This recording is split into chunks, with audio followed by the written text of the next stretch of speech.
Hello, everyone, and welcome to the Finger Guns Podcast with Tony, Dave, and James. I am your goddamn exhausted co-host, Jimmy, and I am here with... the dazzling Dave Baldwin. Yes, and playing the role of Tony Baldwin, it's... emergency inflatable backup host Mason. Yeah. You're like the... I picture, when you say that, though, I only picture the autopilot from Airplane. That is exactly what I had in mind when I conceived that joke. Yeah. I'm good with that. I can get behind that. Yeah. As long as I don't have to inflate you manually later. No. That's already been taken care of. Yeah. Okay. Great. This is off to a great start. I don't know why, but I'm just remembering the little girl in that movie talking about how she likes her coffee like she likes her men. Black. Yeah. Okay, start the episode over. Yeah. No, it's fine. That's where we're leaving this. Also, when the only person that can speak jive is an old white lady. Yeah, it's great. That was literally the next thing I was gonna say. It's great. And also Kareem Abdul-Jabbar. Hey, you're Kareem Abdul-Jabbar. No, I ain't. And him sweating. Yeah. Profusely. Oh yeah, and then he passes out and the basketball shorts are on. Yeah, exactly. The whole lineup trying get a hold of yourself. Such a good movie. I need that on 4K. That's what I need. 1.5 million jokes. Truly that was the original. If you didn't like that joke, here's another one. Picked the wrong week to stop sniffing glue. Lloyd Bridges in that movie's amazing. Yeah, truly. Just incredible. Don't call me Shirley. Oh, man. We got a ton of stuff to get through tonight. We are happy to have Mason back.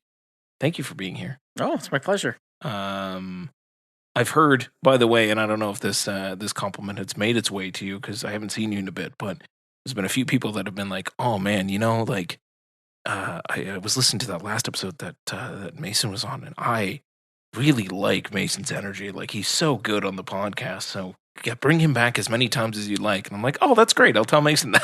Oh, I'm so flattered. Yeah. That in your Instagram content apparently is also... Oh, yeah. No. We did Aces. We've done a comedy skit rebrand over on Movies with Mason. Yeah, it's wonderful. I'm having an absolute blast, yeah. You look like you are, and I love that for you. Oh, thank you. It's so much fun to watch. Yeah, I haven't seen one that I haven't laughed at least a little bit. So, good work. Oh, I appreciate that, yeah. Well, it's all downhill from here. Well, you have like an hour of Butter Me Up content? Yeah, this is the all Wait, Mason... Dave, you say something nice about me. Blow smoke up Mason's ass hour. This is your first fill-in for Tony episode. And, I'm hoping that it goes well enough that we just rebrand the podcast and not even mention Tony. Yeah. Or we expand. Yes, that could also work for me. But either way, the only thing you have to now get into is just roast the shit out of Dave for most of the episode. That is what you have to do, yes. Then you're a member of the family. Okay, I think I can manage that. I think you can do it. That is what you need to do. Let's get into a few things. Let's get the show on the proverbial road.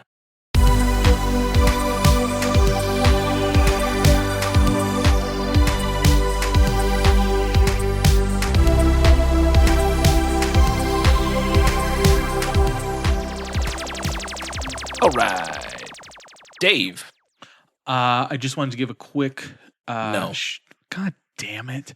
I just wanted to mention quickly that American Doctors is out in select theaters this week. Nice. I don't remember where it is in the States right now, but it is exclusively playing at the TIFF Lightbox. The TIFF Lightbox. Whatever. No more Bell. We TIFF don't talk about Lightbox. That's a movie that the three of us watched. Yeah. Not Mason. The three of us watched back at Hot Docs, and it shook us to our bones. So it is riveting and a necessary watch, and I have a feeling you're going to be hearing about it more and more as the rest of the year goes on. So if you are in the Toronto area, you should definitely check it out. I believe it's also in New York and LA, I think. But since we're Canadian, it's at the mostly, Lightbox. I remember it's on at the Lightbox, and it's playing in Vancouver later this month, and then it's going to be opening gradually as the next few months roll along. And God willing, we'll have something special coming up for them very, very soon. But I just wanted to mention that. And before you start roasting me, I think you look lovely tonight, James. So please don't roast me too hard. I won't. I'll be kind. Okay, it's good. fine. Okay, it's fine. good. Was that all the Dave's top of the episode plugs? I believe so. I believe that's all the plugs that I have right now, other than the fact that the TIFF schedule is out and it is it's making me go crazy. Yeah. I am pulling my hair out trying to schedule it. It is always a fucking mission, and it's going to get rescheduled 100,000 times until actual September hits. Yeah. I'm currently stuck at the fact that I went to Tiffer and they were like, enter an email address. And I'm like, an email? It's always been a username. So now I got to like recreate my account. And oh, no. It's fine. It's not like it matters from year to year. That's true. I just use the same. At least you don't have to dig up a Hotmail account from when you're in middle school. No, thankfully, it looks like I just never had an email account linked to it. It was just a username that I had created. And I'm like, okay, that's fine now. It's not James Loves Penis. No. With a Z, LUVS. That's my Pornhub account only, Dave. Okay. I had to explain how ads run on the internet and how they appear in bad places sometimes today. Sure. That sounds like a fun lesson that you had to use. I definitely used Pornhub as an example. Mm-hmm. That's a very good example. It's a very good example. Anyway, let's flip it over to some best, Mo, worst. Mason, you're back. You lead us. Sure. Start with something. All right. Okay. So my best this week is. So Dave and I hung out a couple months ago, and I was lamenting to him about how I haven't seen enough Friedkin. So I've been taking him off the list, and I finally got around to Sorcerer. Oh shit! Which is my best this week. Yeah. So shit. For the uninitiated, or if you haven't read The Wages of Fear, it's about 4 criminals from across the world who each individually get into hot water, commit some very heinous acts individually, and all wind up hiding out in the same small town in South America. I wish I recognized more of the actors in this group, but the one you'll know the most is Roy Scheider. And I do love Roy Scheider. Oh yeah, you gotta love Roy. And so when a U.S. oil company suffers an emergency, they need 4 truck drivers to transport several highly unstable cases of dynamite, several hundred miles in a very, very treacherous journey. And these 4 criminals just so happen to fit the bill. So they meet the qualifications. They all have to learn to work together to make this harrowing journey. So there's 2 things that I really, really loved about this film. Number one, just the characters are awesome. Like if you love the Dirty Dozen, even if you love the Suicide Squad, notice how I said the Suicide Squad. And I did notice that. Squad. Yes, we know. Yes, you're gonna love these guys, and like because they all 4 of them start off in a place where they all feel like borderline irredeemable, and when you find out they're all on the run, you're like, good. Yeah. And then when you see them all commiserate in the small town, the movie spends a lot of time, like I'm talking the first hour of a 2-hour movie, really trying to humanize these guys. You see them suffer, you see them make friends, you see them miss their families, you see them get pushed around by local law enforcement. And by the time the actual truck mission starts, you're really rooting for them. And then the truck portion of the movie starts, and this thing starts friggin' motoring. Because you have to make this, like I said, incredibly dangerous, hundreds of miles journey. And there's like 50 minutes of screen time left. So there isn't an ounce of fat on the second half of this movie. And it's Friedkin boys. So you know the guy knows how to shoot car chases. The vehicle work in this movie, too, is no exception. Like, you were watching these guys go across rickety bridges and on narrow cliff sides. And I was crapping in my pants watching some of the shots of these movies. Some of the shots in this movie. And so, just the character work and the action are so well balanced. Friedkin was I think he's gone on the record and said this is his favorite film. He would not change a thing. Nice. And I can see why he feels that way. So if you haven't seen Sorcerer, if you're like me and you're trying to get your Friedkin numbers up, definitely check this one out. Hell yeah. Amazing. Fuck, you sold me on it. Shit. 4K Criterion. All right, fine. I'll get the 4K Criterion. Get the fucking 4K Criterion. On sale. I haven't seen the whole thing yet. So I want to watch. I would like to watch it. Did you get the 4K already? Not yet. All right. So on sale. It's on my Black Friday. It's on my November list. Yeah. We'll see if I can spare some money for that Stanley Kubrick box. So. Yeah. We might have to have a Billy Friedkin night. Oh, you know what? I am always down for a Billy Friedkin night. I think we should have a Billy Friedkin night. What's that movie, Dave, you keep telling me about where Pacino goes into the leather daddy scene? Cruising. Okay, we should do a Friedkin night and just watch Cruising 4 times in a row. We've been telling James to watch Cruising, so we can definitely watch Cruising. I do need to watch Cruising, only because I also just saw the documentary at Hot Docs as well. And Tribeca. Sorry. When it's a documentary, I just always assume Hot Docs. It's a fair Tribeca. Yeah. They kind of bleed into one another once in a while. We should do a Friedkin double feature of Cruising and that really weird documentary he made about the Pope's Exorcist. Oh, did that one. He did. Okay. He did about the actual guy. Okay. And it is completely unhinged. Okay. I saw his doc about The Exorcist. I like that. I think. I want to do that. Speaking of documentaries about a movie, I want to do like a Werner Herzog thing of watch the documentary about the making of that one movie. What? And then that one movie. I was going to say The Wages of Fear again. No, it's you know what with Klaus Kinski. That one. Yeah. That one. Herzog has a movie at TIFF. Oh, can I meet Werner? We could try. I want to meet Werner Herzog. Yeah, Bucking Fastard. Oh, fucking! I'm in. I don't care. I'm fucking in. Fucking all right. Yeah, I want to see it. Yeah, you guys can recreate the Danny Trejo photo, but with Werner with Werner Herzog. This guy's in the photo too. This guy's here too. Oh my god, yes! Let's get a photo with Werner Herzog. We gonna. Tony would kill us. He would kill us. Yeah, he would kill us if we. Like you met Werner Herzog. Come off the elevator. Walk into Werner Herzog.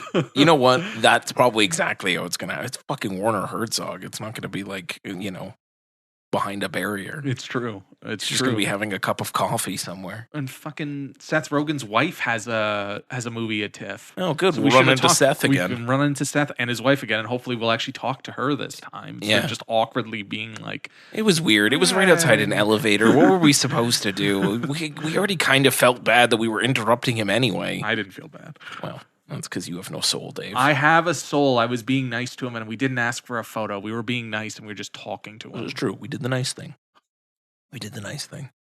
I'll go next.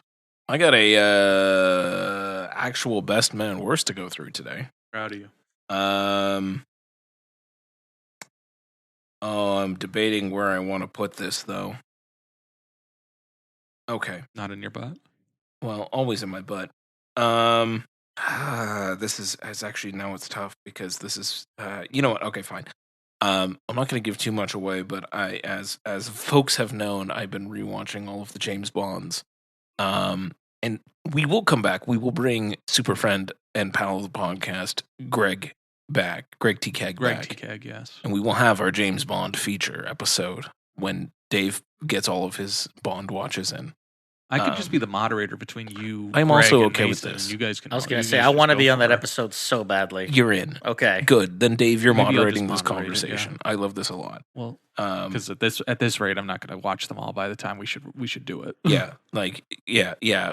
Greg just finished Die Another Day, so I saw that. we're catching up. I'm catching up anyway. I'm on. Actually, no, he's up. He did Casino Royale like yesterday. Oh, son of a bitch. I'll get there. It's fine. I'm on World Is Not Enough. It's fine. No, Tomorrow Never Dies. It's fine. We're almost there. Anyway, that's not what I want to talk about. What I do want to talk about in this episode, only because I can take a little bit more time, because we're going to get completely sidetracked in a Bond all specials. Yes. With the James Bond dancers. I saw for the first time ever, I don't know how it's possible, The Living Daylights. And James. Yeah, I know. I don't know what it was. Okay, so like I have a weird history with Bond, especially because like I kind of grew up on it. My dad really liked it, but I don't know that my dad really ever watched the Dalton ones either. Mm-hmm. I don't know. I'm trying to piece together these memories. I'll talk to him more when I see him. But for some reason, I always had was a little bit like, I don't know, Dalton. I don't know, he's not my Bond. It was Brosnan or Moore or Connery, really Connery for a lot of it when I was younger. Really? Not Moore, Connery and Brosnan. But so I don't know why I kept skipping over them, and even on more recent rewatches when I was like in my late teens or 20s, I still would just skip the Dalton ones. I don't know why. until now. And now I watched it and I went, I fucked up. You did. The Living Daylights is fucking incredible. Oh, yeah. It's so good. Like, it is Bond at his absolute meanest. He's a fucking asshole in that movie. Like, there's quips. No, he's angry. He's an angry man. Timothy Dalton don't got time for quips. No time for quips. He's only got time to kick a lot of ass. It is like a substantially steeped in late 80s action thing. It feels like you're kind of watching Lethal Weapon for a lot of it. It's mean. It's very Fleming coded. Sorry to interrupt, but like that's like anyone who tries to describe Dalton in one sentence always describes it as, oh, that's Fleming's Bond. Yeah. Yeah, it's like the truest version of a book Bond that I think we've ever had. Not in a bad way. This is not derogatory. No, of course. I really, really appreciated it. It was and also coming off of like watching all the other stuff that came before it, it is such a breath of fresh air in it because like, especially the late stage more, and even like that one non-canon Connery one. Yeah. Is so camp. Never Say Never Again. Yeah.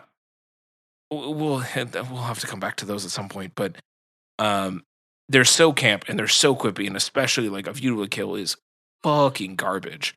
By that point, no shame on, no hate on the song, but like going from that to Living Daylights, you're like, holy fuck! This is It's great. It's like what we got to experience in real time when we went from Die Another Day to Casino Royale. Yeah, like this is like that same. Was the almost overcorrection that happened in the mid to late 80s. Yeah. So I mean, I'm getting through it. You know, I'm in the Brosnan era right now and kind of enjoying it for what it is. But I remember Die Another Day vividly because I watched it a lot when I was younger. I liked that movie when I was younger. I don't know, Dave. You just like the fucking invisible car? Yes, probably. I was a kid and it was cool. It was. I was like 10 years old. It was cool as shit. Even when I would, God, what do I remember? I remember my dad was furious at me. We saw it and he asked me what I thought of it, and I was just like, "Let me collect my thoughts." And he was pissed at me because I was because it took you an extra moment to process that piece of garbage. Because I was 15, and even then I was like, I thought it was cool. So whatever. I'll come back to you on that Whiplash later on. Maybe this isn't as good as it should be. Yeah, I'll come back to that. The dude who has the fucking diamonds in his face. Yeah. Hey, you don't hate on him. He's great. Also, since you're talking about Living Daylights, that theme song.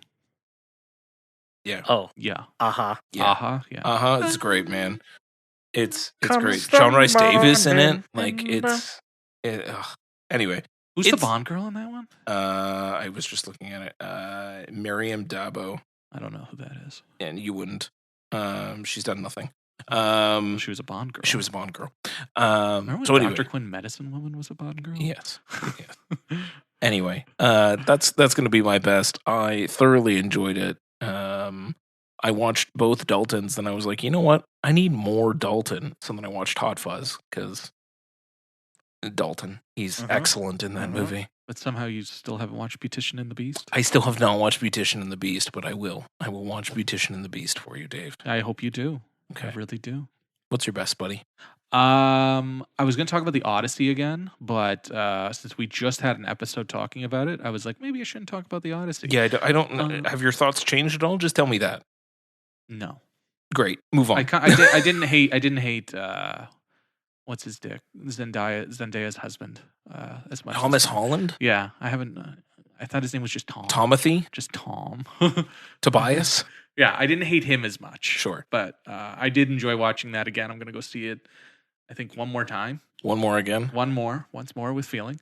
So I guess I'm going to go with, I went with friend of the podcast, Mike Laidman, and his wonderful wife, Laura, to go see Aliens in 4K at the Playhouse. Oh, yeah, you had to go chortle Big Jim's balls? I had to chortle Big Jim's balls, yes. Yeah. Yes, I knew you would appreciate that. I know anytime I mention Big Jim, you get very hyped up. I don't. I like Aliens. It's great. Apparently, I just go see fucking Big Jim movies with Mike now because we also saw Terminator 2 a few months ago. Excellent. which was on 35. Yeah. But Aliens, it was the extended cut, so it was long. Oh, fun. Yeah. And there's certain parts of it that I'm just like, we don't really need this. Yeah. Like it's still a best movie because it's fucking awesome and it's fucking Aliens. Yeah. And afterwards I was like, I really fucking miss Bill Paxton. Yeah, man. He's so good in that movie. We lost a real one. Oh, yeah. I miss Bill Paxton more than certain dead relatives of mine. Right? Yeah, truly. Like, we lost a real one. He's so good in that movie. And just like the score is incredible. The bit with fucking "Get Away From Her, You Bitch" is like life changing. Yeah, it's great. But I like in the extended version that they add in a little bit more with, even though you want to backhand Newt because she's annoying, but like more to the mother-daughterness of that. And I think I think knowing more about Ripley's backstory with her daughter and then how she's latching on to Newt and kind of being more of a mother figure for her really kind of sells the end where she's like, mommy type thing. It really sells that. Yeah. And then it really sells fucking mommy versus mommy at the end. But it makes the emotional beats land. Yeah. And everybody fucking died when was it Apone? I think he's like the commander or whatever, and he like when they get out of their the vehicle thing. No, when they're like in cryostasis, is that what they're in? Oh yeah. They get out of cryostasis, and he immediately puts in a fucking cigar and lights it. He wakes up, looks around, cigar immediately. Yeah. Look, he's been in cryostasis for fucking 20 years. Yeah, that nicotine addiction's real, man. Like nicotine doesn't care about your cryostasis. He's barely taking a breath. He's already having a cigar in his mouth, and just it's a little awkward knowing that Vasquez is not actually Hispanic. Oh, yeah, yike. That's a little yikes for me. But yeah, the extended is a little too long, but some of the stuff they add is really good. Some of it you're just kind of like, eh. Sure. But it looked good in 4K. I know that his 4K restorations are not exactly highly praised, but it looked good blown up in 4K. He didn't add any bullshit to this one? I think it's just more blue. Oh, and they're kind of a little more waxy. Sure. But I think it was like done. I think it was like True Lies was the first one, and then which was not great. Yeah. And then I think he did Aliens, and then I think he did The Abyss last. Yeah. I think that's how he did it. Yeah. So it's kind of like a half and half. So it didn't look too bad. Oh, that's good. But Aliens, obviously, amazing. Yeah. And if you haven't seen Aliens, like, what are you doing with your life? You need to fucking watch Aliens. Watch Alien and then watch Aliens.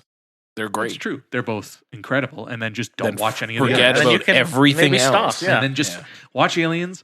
Everybody goes home happy and just stop. And then don't worry about it. Everyone lived happily ever after. They lived happily ever after. Don't worry about anything else. You can watch AVP, I guess. No. You can watch Predator 1. You could watch Predator 1. Yes, Predator. Yeah. And Prey and yeah. They've been having more fun recently. Yeah, I didn't love the newest one. I told you guys I didn't love the newest one. I think Badlands is the only one I haven't seen yet. It's just okay. Yeah. A lot of people really liked it. I wasn't that big on it. I like Prey a lot. I need to watch Prey again. Yeah. Watch Prey again. I kind of want to watch The Predator again. We saw that at TIFF. Oh, remember Shane Black? When The Predator was a TIFF movie? Yeah. And we saw Shane Black? Yeah, he came in and introduced the film. And then we watched The Predator and we were like, oh. Okay. Yike. This is called living long enough to see yourself become the villain. Yeah. Yes. Yeah. Truly. I'll go watch some old Shane Black. Yeah, I should. I always love watching old Shane Black. Last Boy Scout, Arrow.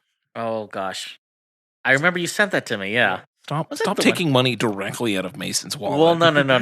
Just immediately honestly, I'm not super hot on The Last Boy Scout. No. It's it's one of those movies where you watch it and you're like, huh, and then you learn that Shane Black was actively going through a divorce while he wrote it, and you're like, It just has some great quips in it. Like, it's not my favorite. Like, I dig it, but. Yeah. It's the Temple of Doom approach of why is this so dark? Oh, It's good. It's good. I enjoy it, but it's not as good as some of his other stuff. But I don't know. I just want the 4K Arrow because the fucking version I have is like a double feature with Last Man Standing, I think is what it's called. It's a remake of Yojimbo with fucking Bruce Willis. Yeah. Great. Yeah, let's remake Yojimbo again. Yeah. But this time with Bruce Willis. Yeah. And I thought I was the one who insulted Kurosawa. I think I'm almost certain it's Yojimbo that they remade with it. I'll figure it out. No. You only slightly insulted. Yeah, just slightly. Kurosawa. He 1/8 turned in his grave. Yeah, as opposed to a full 180. He did somersaults after that one. It's Walter Hill at least. Yeah, it's Yojimbo. Yeah. Mason. All right. Mason. So this is eerie. So my Met is an alien movie. Oh. And I'm not being cute. Like the boys can attest, I have a page of notes right here that I wrote a day ago. So yeah, you do. So I closed an Alien series blind spot and finally got around to seeing Ridley Scott's Alien Covenant. Oh man, I hadn't seen Covenant. Yeah, I hadn't seen Covenant. So okay, I'll start with it was. I have to actually go back and look at my review on that. You keep talking. Okay, sure. It flirted on the side of high meh, but I'll start with the positives. Action, solid. Good body horror. Michael Fassbender's acting his ass off in that movie. Yeah. Like he's pulling double duty as both David, reprising his role from Prometheus, and then he's playing a new synth named Walter. And let me do the fingering. And last but certainly not least, James Franco gets incinerated within the first 10 minutes of this movie. So that's a plus. That is a plus. I had two really big problems with this movie.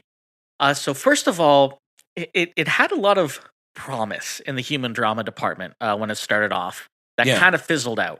So the Covenant, the ship, is on a colonist mission. Yeah. And it's a crew of a couple dozen people, predominantly husbands and wives because repopulation. Yeah. And they are transporting like thousands of people and embryos in cryosleep. So this is precious cargo to say the least. And James Franco's the captain of the ship. When he dies coming out of cryosleep, in a hilariously violent way. It's great. Billy Crudup has to step up and become the new captain, and you can see how apprehensive he is to try and win all over these people's trust. And then, like I said, husbands and wives. What's her name? Catherine Waterston.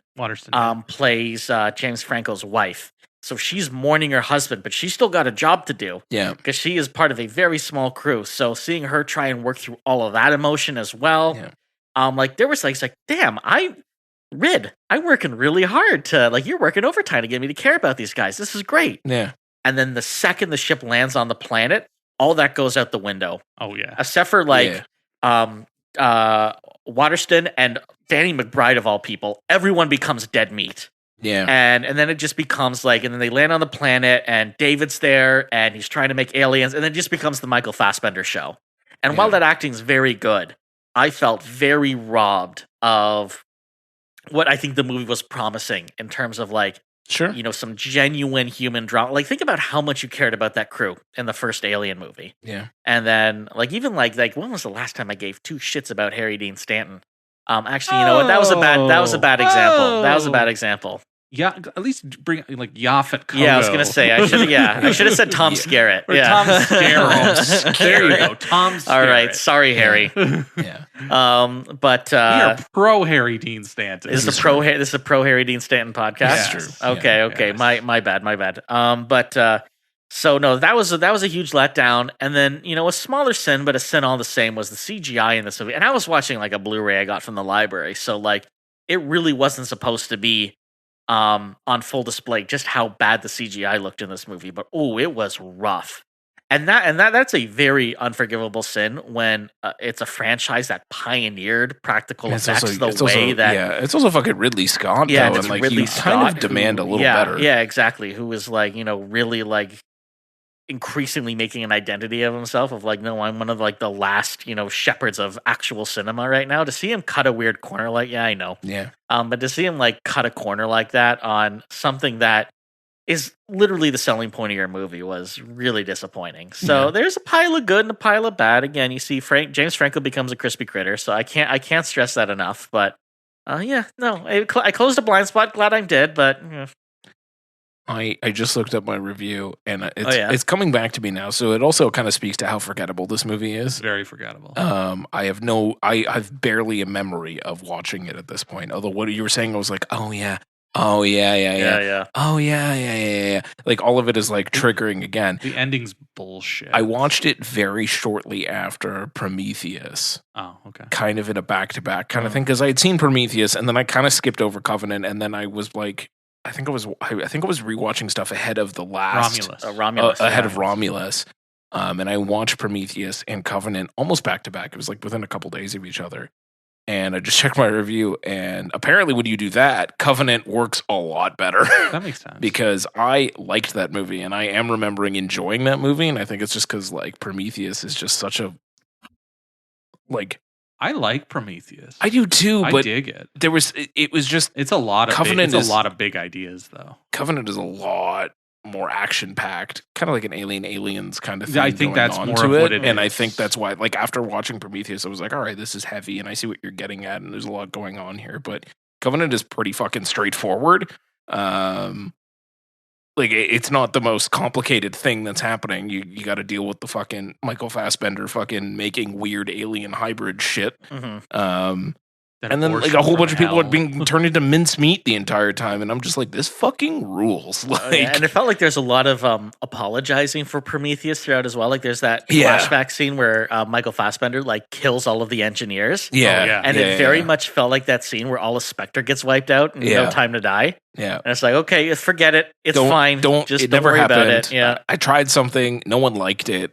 Fuck that. We'll start again. We'll start again. Guy Pearce shows up, not in hilarious old man makeup at the beginning of the movie. It's like, no. Sexy Guy Pearce is under here. Don't worry. Yeah. Anyway. Oh, I'm glad you closed that blind spot. Yeah. No. Yes. I just to tick a box. I just remember the ending. Stalking. Oh, I know. And it was a twist. It's a twist that came from a mile away. Yeah. I'm telegraphed. I'm pretty sure I could show it to Quentin and he would know the twist. Immediately. It's bad. Insulting.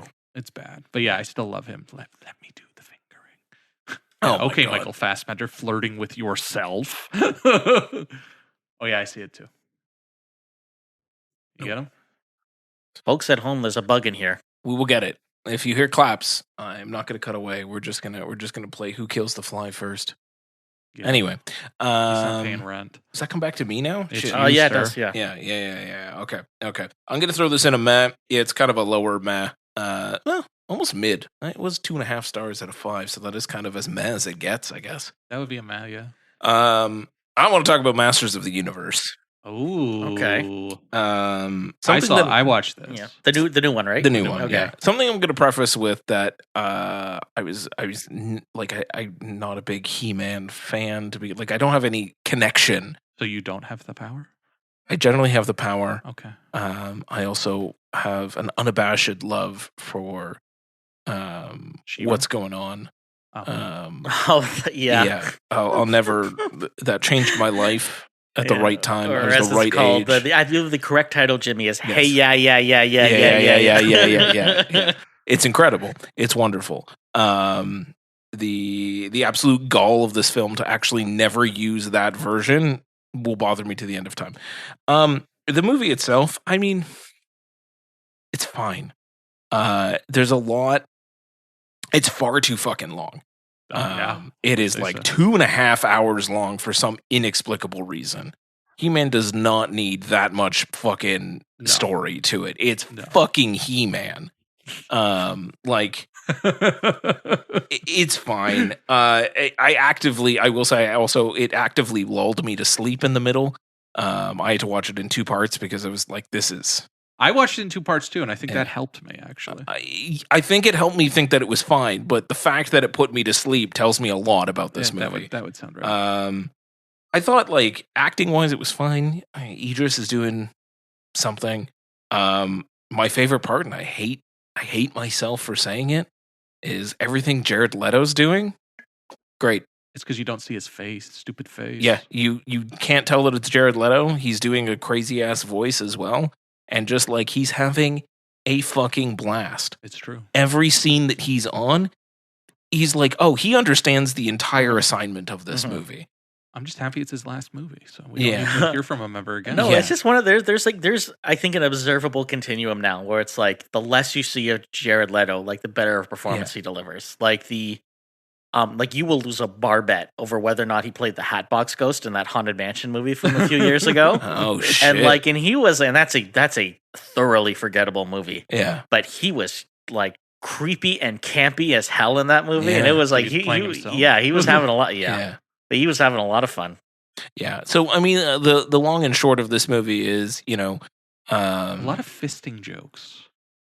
We'll get to that in a second. Small plot thing first. Like, so we're dealing with it's the full story of Adam becoming He-Man, essentially. And like Skeletor taking over Eternia. Adam jumps through a portal with the sword. He gets transported to Earth. Don't ask. It's fine. He grows up on Earth. Don't ask. It's fine. He has a meaningless HR job. Sure. It's not meaningless. He does learn a lot of conflict resolution. Teamwork. He finds the sword, but also, all of Skeletor's big baddies also discover where the sword is. They discover him. He makes his way back to Eternia. Eternia's in ruins. And then he has to save the day and really sort of become his true self. And he, learns and gains friends along the way. I think it's the long and short of it. This movie, for being far too long, tries to do this airplane thing of, if you didn't like that joke, here's another one, here's another one, here's another one. Except 95% of them don't land. There's like maybe 5% that I was like, that's pretty funny. The rest, I'm just like, fucking God. Like, it's just quip after quip after quip after quip after quip. Look, I think it wants to like point out how like ridiculous it is and like kind of fourth wall breaking. It's very meta. Like, okay, we get it, guys. Yeah, we get it. It's after ridiculous. The third joke, you're kind of like, I understand. This is a ridiculous premise. Yeah, it's a fucking toy. It's an action figure. Yeah, turned cartoon, turned movie. Like, I get it. What else is there? It just. Like, it could have been, like, more concise, I think. Yeah. Like, it goes on, like, the opening where Skeletor kind of, like ages. Like, kind of goes through, or takes over Eternia, goes way too long. Yeah. Him in Earth is, like, done in an instant. Yeah. And he's back in Eternia. Then he's back in Eternia. And I'm like, okay, good, but, like, that the way you wanted to build this, long. It doesn't work. And then, it just goes on and on and on. Whatever Alison Brie is doing. Yeah, I don't really know what she's doing. It's weird. I love Alison Brie, but she's some people feel like they're in different movies than they're actually in. Like, Jared Leto seems to understand what he's in. Alison Brie, I don't think she knows what movie she's in. The girl from Riverdale, Camilla Mendes, I think. Camilla Mendes, she's doing fine. And I like Idris kind of figures out what he's doing for most of it. I think he plays that pretty well. But I just don't know why no one has a name. And then he names them all. He names them all, and they're like, "Okay, I guess we'll just go with those names." I guess it's like you didn't have a name before, except for Evelyn, who I guess Skeletor named her. I guess so. Strange. And they don't. The fucking what's the battle cat? What's the battle cat's name? Oh, starts with a C. Oh God, yeah, Cringer. He's barely in it. Yeah, he's. Why the fuck would you not put him more front and center? Yeah. Agree. What are you doing? Agree. Anyway, it's fine. It's objectively fine. If you were maybe a fan of like the 80s, and you like not a fan of the 80s and had like a He-Man action figure, maybe you'll have fun with it. I have the power. Yeah. Did you see the canon one from the 80s with Dolph Lundgren? I have seen a lot of clips of it over the years, and also Dolph Lundgren shows up in this. I was going to say Dolph Lundgren does show up. Like when he walked out, I was like, of course Dolph Lundgren's here. Yeah, it's my partner was like, "Who the fuck is that?" I'm like, "That is Ivan Drago, baby. Yeah. That's Ivan Drago. Yeah. That is original. That is OG He-Man. He will break you." Yeah. Yeah, and of course it's in a gym too. And it's fourth wall. That one's fourth wall breaking totally. Too. He basically winks at the camera. Yeah, it's crazy. Anyway, it's fine. It doesn't. Yeah, I'm never. It's wildly expensive for no reason. Yeah, like it's made to be like a lot of volume work. I get it. You want to bring out more toys. We get it, but maybe you could have made it a little cheaper and a little quicker. Yeah. See the canon version from the 80s. Yeah, truly. They made that one real cheap. Yeah. There's a new 4K coming out from another label that you can add to your growing your label list. Oh God, with my boutiques. Yeah, with your boutiques. Oh God, I don't remember. I don't remember who it is, but it's a new label that's doing it. Great. I'm sure that would look hilarious in 4K. I'm certain they literally ran out of money making that movie. Yeah, and then like the last action, like a chunk of the last action scene is just literally in like a soundstage where they turned off all the lights. Incredible. Incredible. I love that they got the power cut in that movie. And then fucking Brian May did some of the score, right? For Masters of the Universe. Yes. So it sounds it's very Queen coded, but like that makes sense. He did a lot of canon stuff. Yeah. I know he did the soundtrack on a few of those Death Wish sequels. Yeah. It reminded me more of Flash Gordon. Yeah, a little bit. The music felt very Flash Gordon. Yep. Yeah, but I mean, like, both of them kind of would feel a little bit Flash Gordon-y, I guess. Mm-hmm. I don't know. They always kind of sounded a little bit. They were around the same time, Flash Gordon and He-Man and all of that. So you can blend together. But I see your point. Like if you bring Brian May out, it's gonna be Flash Gordon coded. Yeah, I have Flash Gordon on Arrow. Oh, good for you. I do. Yeah, good. Mm-hmm. Anyway, Dave. I'm gonna go with the Dink. Oh, which fun. Has Jake Johnson. Jake Johnston. Is it Johnston or Johnson? Jake Gyllenhaal. It's not Jake Gyllenhaal. I think you can pronounce it Johnson, and people will go. I think the T is silent. It's Johnson. Anyways, I love him. He was on New Girl. I don't know why he's not a bigger star, but he's the star of this. True. I know why he's not a bigger star. The 2017's The Mummy. He was one of the best things about that movie. I will not talk trash about Tom Cruise. Leave his. I do my best to split the art from the artist. I love Tom Cruise out of Batchley. He is my favorite actor. I will go to bat for him forever. I know he is a despicable human being in real life, but he always gives 175%. That movie, he's fucking awful in, because that movie's awful. Yeah, so bad. Remember how that Twitter account still has that photo up? Which one? The Dark Universe photo. Oh yeah, the Dark Universe Twitter account still has one post, and it's just like, here's the new Dark Universe. Dawn of a new Dark Universe, and then you could tell everyone in that photo was photographed separately. Because they put Russell Crowe in the wrong spot, and he's supposed to have his hand on, I think, Javier Bardem's shoulder, and he's just in the corner touching nothing. Yeah. It's excellent. I also, when I think of the Mummy, I think of the Mummy. Maybe we'll get back to the Dink at some point. When I think of the Mummy, I always think of that when they released that trailer where the audio wasn't finished. Oh yeah, and you just hear Tom Cruise at the end go yeah while the plane's crashing. It's great. It's great. Like what a mess. It was that was so bad, so unbelievably bad. Anyways, the Dink. Jake Johnson. Yeah. He is a disgraced former tennis pro working at his dad's tennis court. And he is very against pickleball. And then he gets injured, and the doctor who is fucking Ben Stiller recommends playing pickleball, so he learns to play pickleball with Mary Steenburgen and realizes that pickleball is not that bad. And scene. That's the movie. Great. Just for everyone's viewing pleasure, I decided to bring it up again because I'm still not done looking at the Dark Universe. Stupid thing. Fucking May 22nd, 2017. It's still up. Woof. They never closed this account. God. Woof. Anyways, so I don't know much about pickleball, so I messaged your mom. Sure. And asked her how accurate it was. Sure. Did she watch it? She watched it. She had already seen it, so she watched it again for me. Sure. And she gave me she explained to me how accurate it was, and apparently it's quite accurate. Yeah. I mean, pickleball really is just a weird bastard child of tennis and ping pong. Yeah. So I thought it was more like highlight for a while, but it's not like highlight. No, no. It's tennis and ping pong. Yeah, I play. It's James has described it accurately. Yeah. She's like, there's not much grunting because there's like character like Fortune Finester shows up and she's grunting a lot and it's played for laughs, but she's like nobody grunts like that. No. Like, okay, well, I mean, because everyone's over the age of 60. Yeah. Well, Jake Johnson's not grunt like that. They're gonna collapse on the floor. But I meant in real life, Dave, not in the movie. It's cutesy. It's entertaining. It's very 90s coded. It reminded me a lot of Race Walkers. Yeah, we watched a few weeks ago. Yeah. That one had more heart and soul to it and was funnier, but this is just kind of like, it's fine. Ned Harris is there and Patton Oswalt. Oh, sure.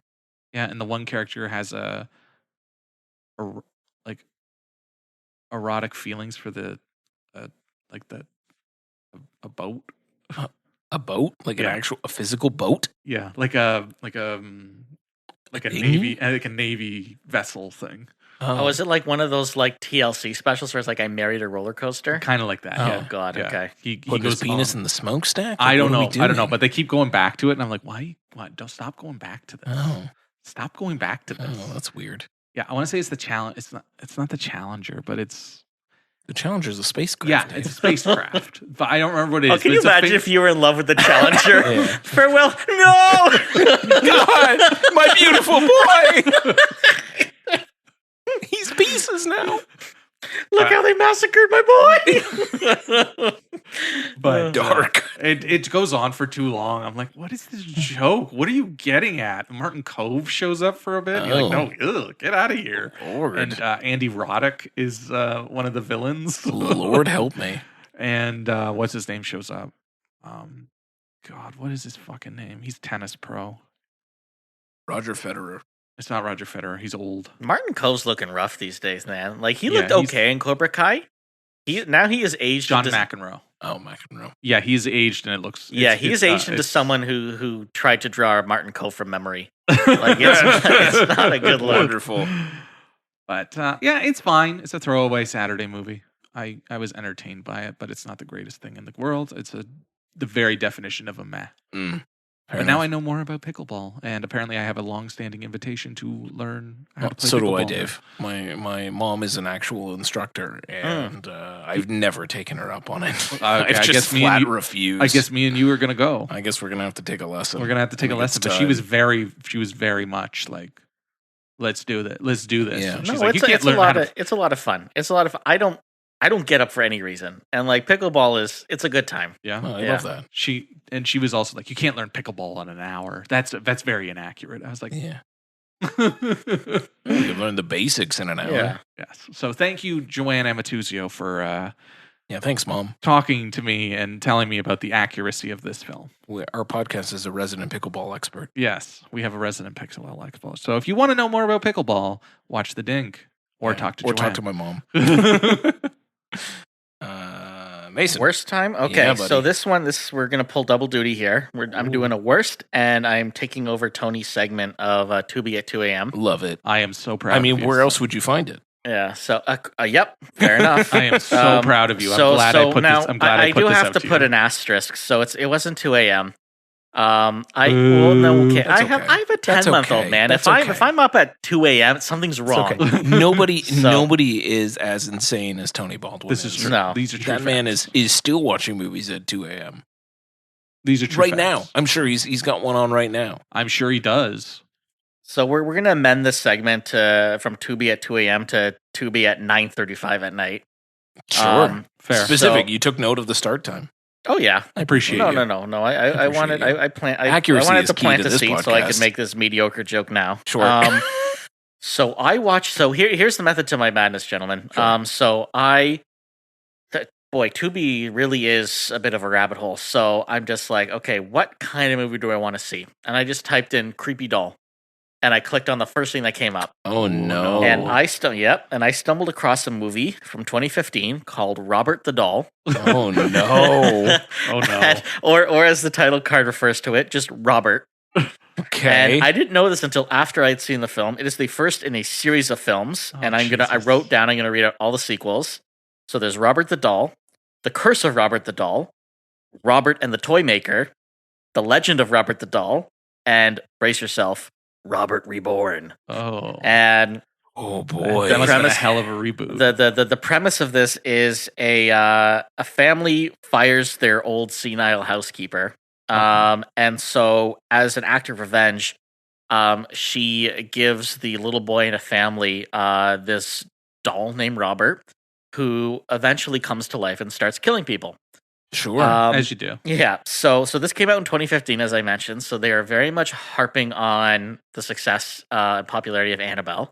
Yeah. And this movie owes a lot to Chucky as well. Like there were several. I'm not kidding. There were several scenes in this movie that were like beat for beat from the first Child's Play. Yeah. Like I'm gonna repeat what I said on Letterboxd. I think Don Mancini has a case.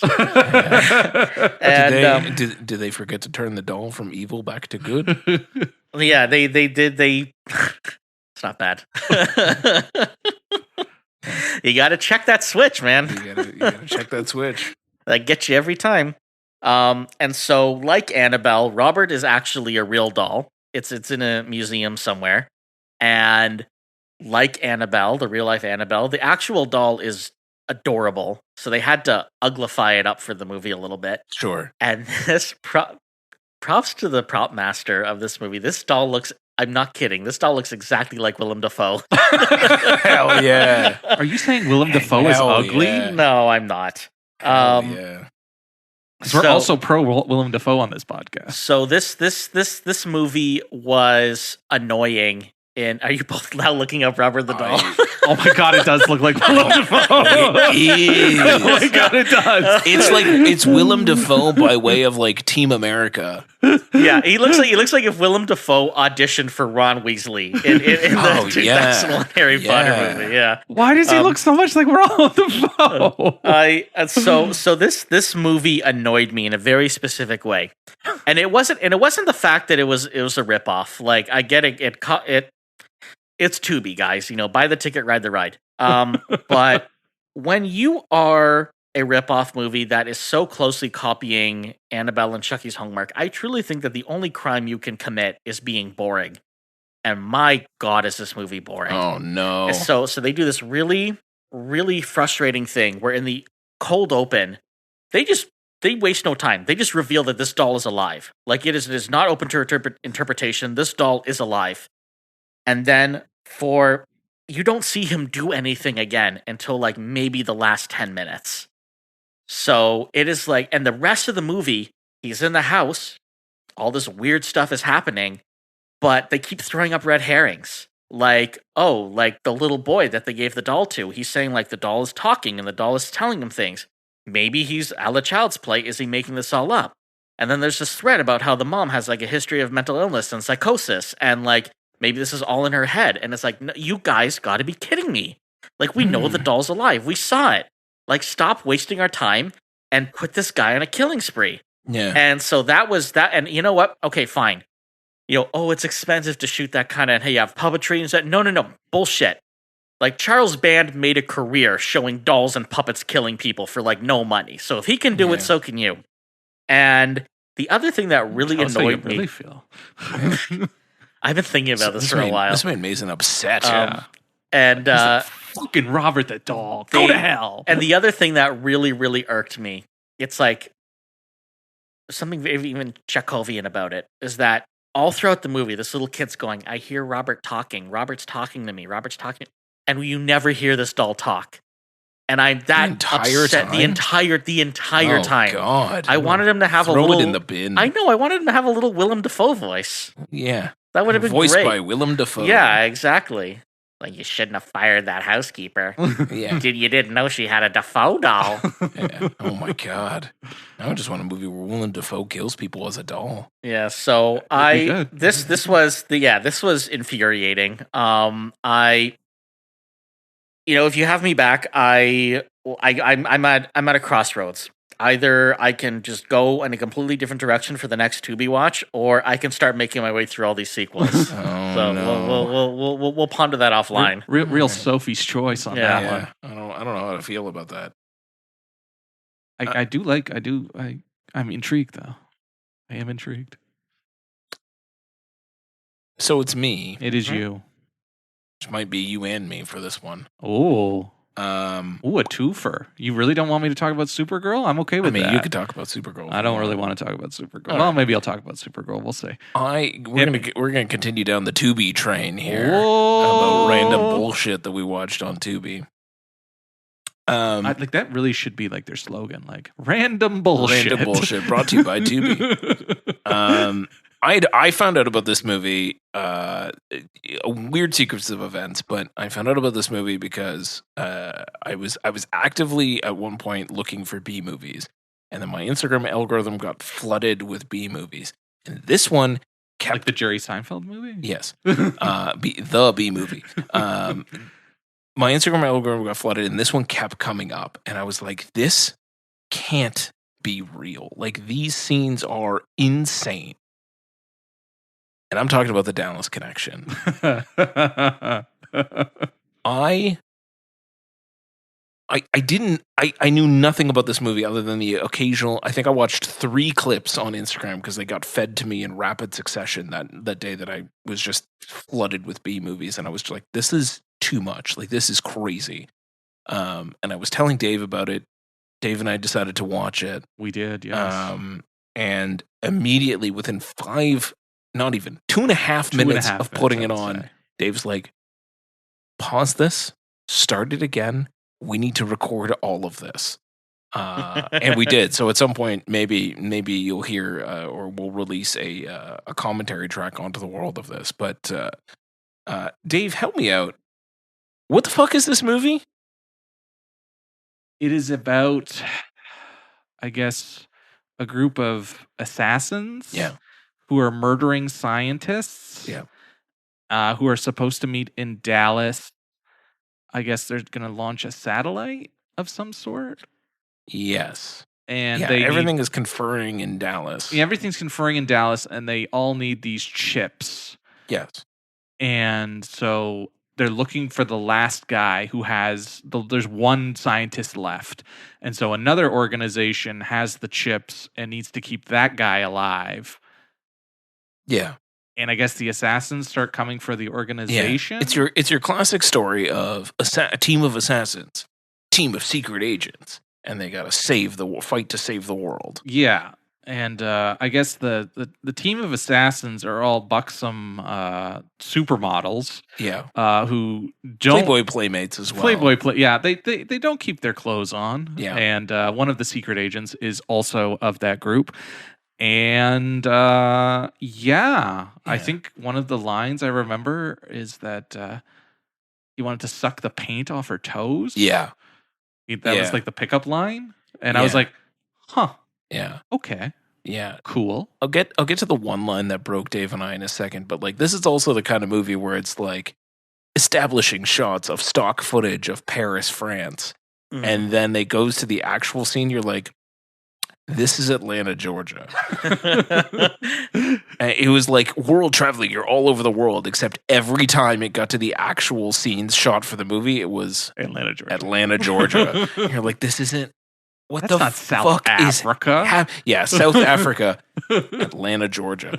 Everything, like it's all shot in the States, 100%, and they just grab stock footage and it's clearly stock footage too because the quality of the film changes. I love and, like, that. There's scratches. I see like when especially those like really really awful like shot on shitio like movies where it's like a stock footage of like a medical center and it's just the inside of someone's house for that's what it was. The opening credits are over the stock footage of Paris. Yeah.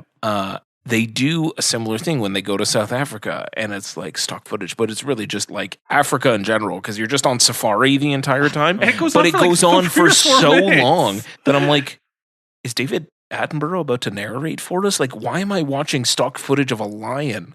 What is happening? Like, I'm just watching a nature documentary at this point. What is going on? And we'll have to issue a correction because we start talking about Richard Attenborough yes. instead of David Attenborough. Yeah.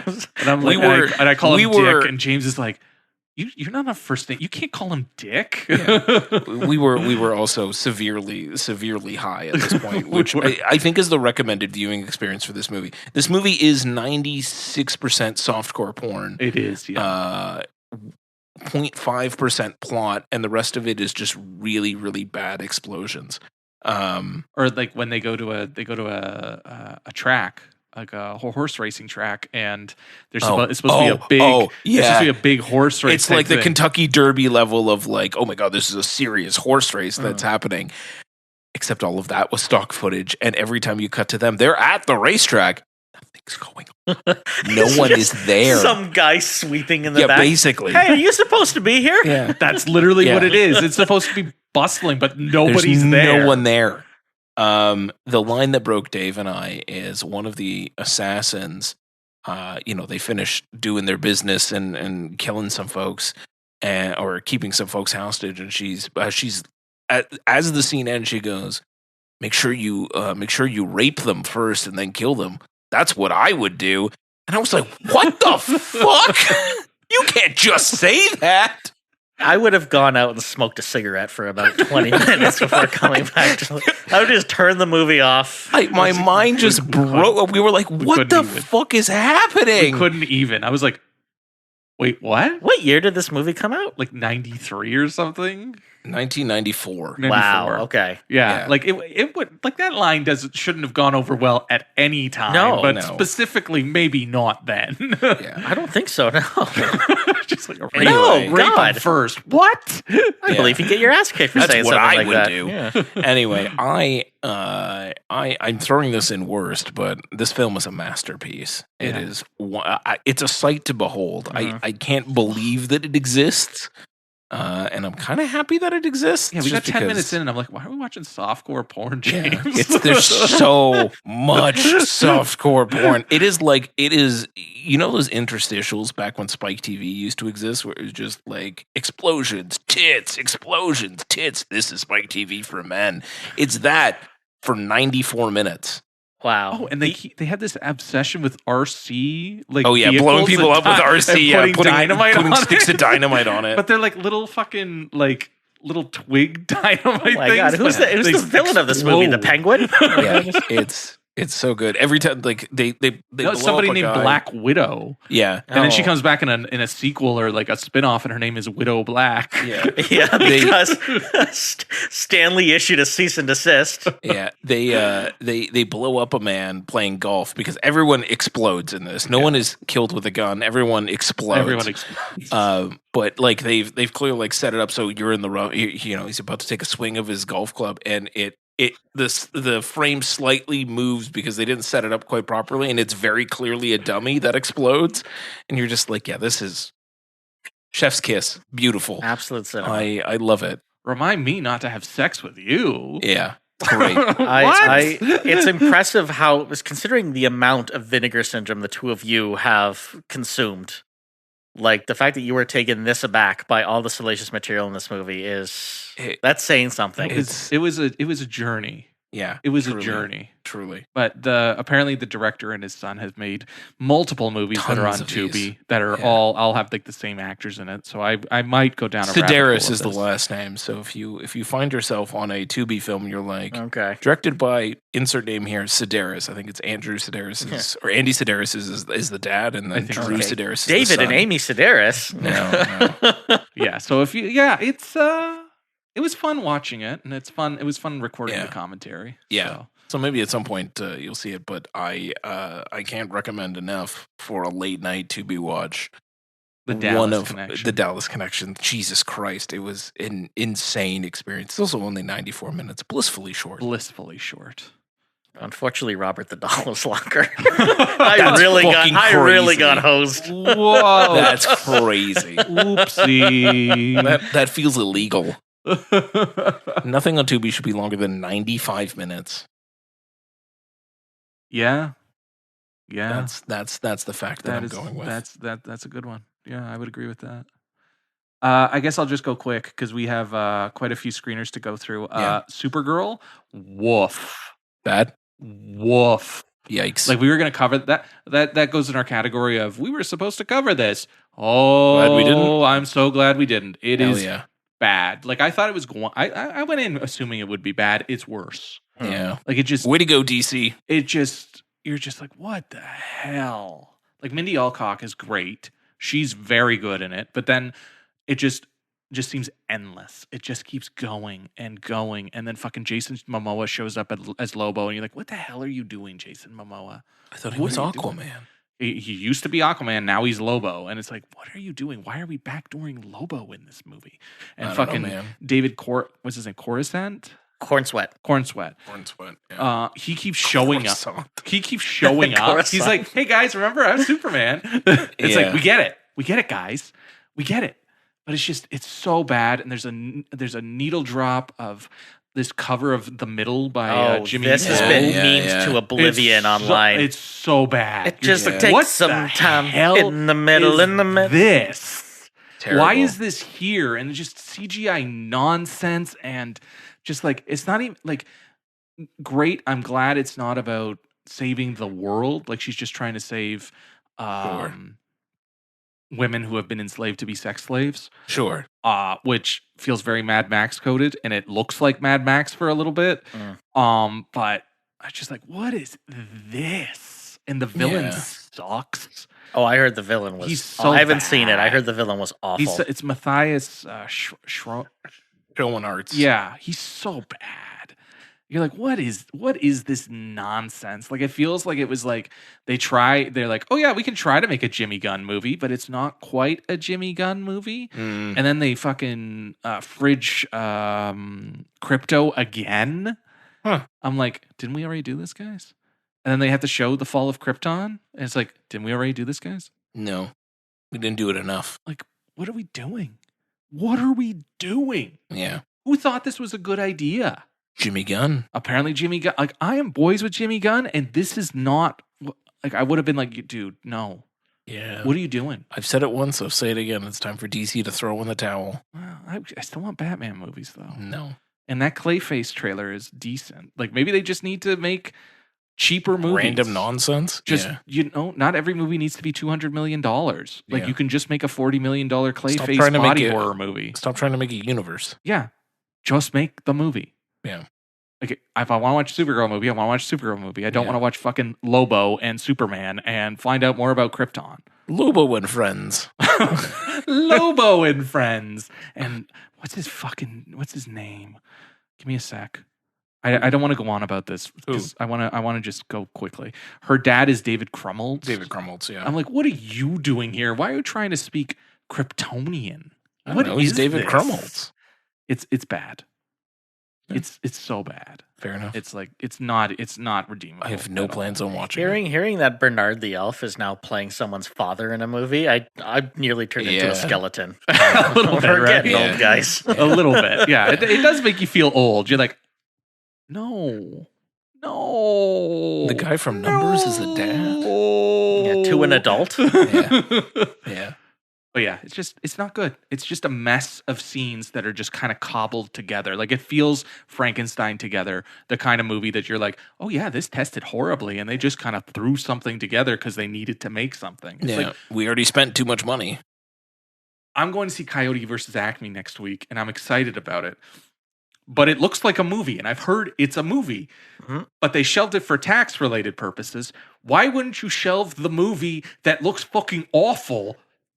Because you couldn't, Dave. They already spent so much time saying we're bringing DC back. It's back. James Gunn is taking the torch. Yeah, that bell couldn't be unrung at this point. If you shelved that, it would have been a death knell for all the DC properties again. Which maybe it should be. Maybe it should be.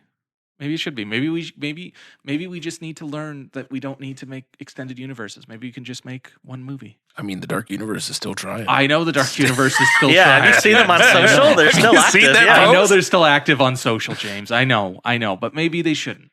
Maybe we just want Batman.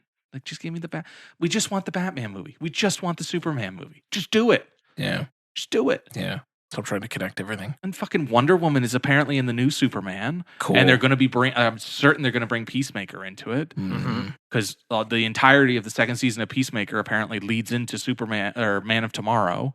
Oh, I guess it does. Which makes sense. Yeah. Like narratively, I mean. Not, But it's just not that I want that. Yeah, not that I'm excited. But it's just like, maybe just make the one fucking movie. Yeah. No. Can't do that. Oh well. Can't do that. At least we still got Matt Reeves. Yeah, at least we still got Matt Reeves. And taken 6 years to make a movie. Oh, whatever. We'll see it in 2032. Yeah, exactly. He'll be in his Q4 walker. 2032. Yeah, I'll be here. I'll show up for Two-Face. You guys know this. Yeah, I know you're going to show up for Two-Face, but it's going to be more of a Batman. It's going to be a Batman Begins origin story at that point. Cool. I don't know if I want old man Robert Pattinson playing Bruce Wayne. Jesus. But yeah, Supergirl. Skip it. Don't watch it. It's terrible. Wasn't gonna. We'll skip it. You're better off watching Still the Dallas Connection. And God willing, you'll have a Finger Guns commentary to go with it. Yeah, we'll get there. But I know this is one of our longer best, man, worst. I think we should cut right to screeners. Yeah, let's do it. It's screener time. The movie's not even out yet. You cannot watch it. We'll tell you if it's any good. Screener time. Dave? Yes, sir. What do you want to talk about? Why don't we have I think we got 4 titles that are coming to theaters this week, which is pretty good. So we'll start with The Floaters, which I can really quickly summarize as Jewish summer camp. Woman is she's a singer and she gets kicked off her band, so she goes to hang out at her friend's Jewish summer camp, and she has to help teach this group of renegades who don't want to really be involved in anything. They have to come up with a skit based on something. Like originally they're going to do Fiddler on the Roof, but they're not going to do Fiddler on the Roof. They're going to kind of find themselves and just express themselves creatively because nobody's ever given them the chance. Interpretive dance, Fiddler on the Roof. It's not quite interpretive dance. It's something. And hijinks ensue. Oh. That's basically it. It's very Breakfast Club coded. Okay, sure. But at a Jewish summer camp. Sure. A girl I once knew told me, was talking to me the one day, and she was just like, I guess you've never been to Jewish summer camp. And I was like, I don't know what that means. Fuck would I be to Jewish summer camp? I don't know what that means. So I was very excited to find out what Jewish summer camp is, and it's just a summer camp, but they're Jews. But they're Jewish, and they celebrate Judaism. Sure. Yeah, but fucking Steve. It's in the name. It's in the name. Steve Guttenberg is in this, which which is weird. Oh. I was like, I didn't know Steve Guttenberg was still around. Seth Green shows up for a little bit. Aya Cash, who I really love, but she's not used nearly enough, and neither is Jake Ryan, who I was talking about a few weeks ago in Lemonade Blessing. Oh yes, I love Jake Ryan, not used enough in this movie, but it's fine. Yeah. I think if my inner Jew knew more about these things, I think I would have liked it a little more because it feels very lived in and very coded. Sure. So, but it's fine. It's got a niche. There's a niche target audience out there that will really like this. Yeah, it's fine. There's nothing wrong with it. It's just you've seen this movie before. Done different ways. Yeah. Got it. So, but yeah, that's The Floaters. Nice. Next, James. Yeah. Tell me about Namaslay. Yeah.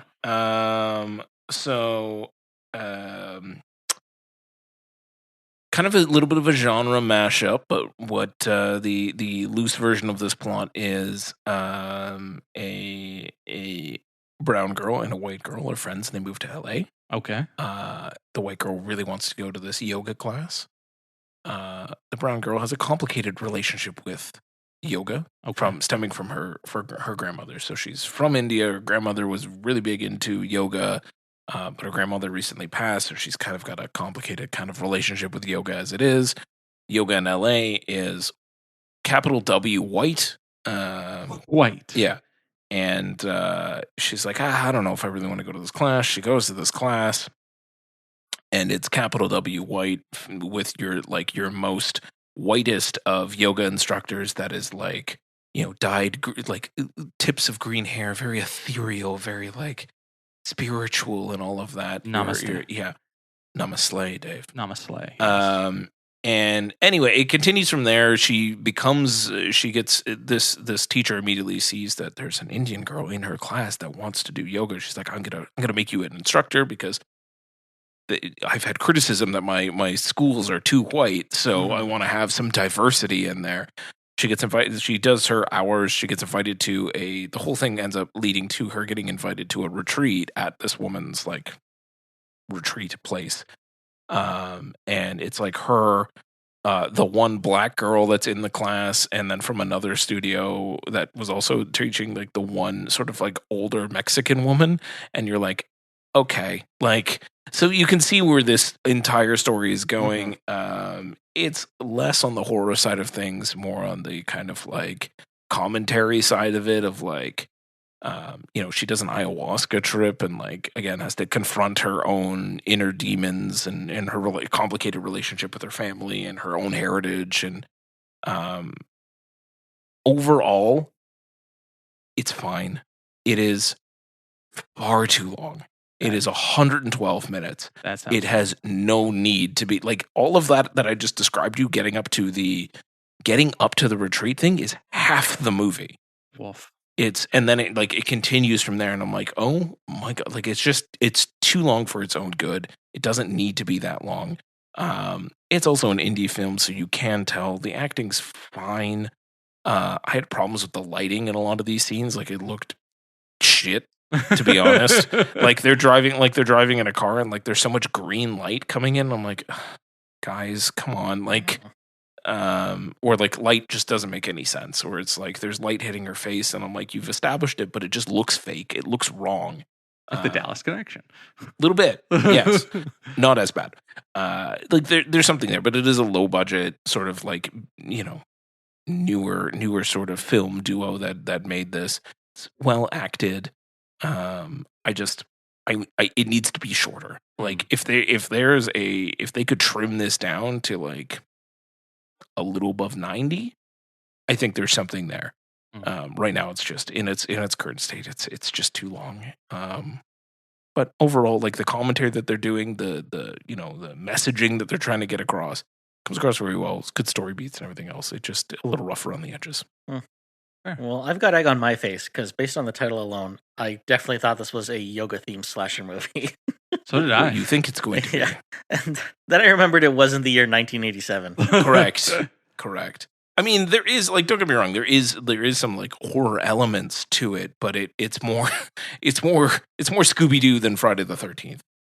Oh, okay. It's like, oh, sure, kind of thing. It's dealing with your own internal demons. Yeah, no one shoves an arrow through Matthew Lillard's throat at any point. Correct. Okay. Unfortunately not. We like Matthew now. There's no like you're not bending a body into a bad yoga pose and breaking their spine or something. No, that could. See, now Namaslay as a slasher movie could be a lot of fun. Could be. There's some broken poses and bodies and contortion work that could be done there. You can write that movie. Just try not to do too much cultural appropriation. Yeah, naturally. So, Matthew Lillard sat in front of me at a movie at TIFF. Did you say hi? I should have, and I didn't. It's a bummer. I know. I made a mistake. How was he as an audience member? Was he just quiet and cordial? He wasn't like Robert De Niro in Cape Fear?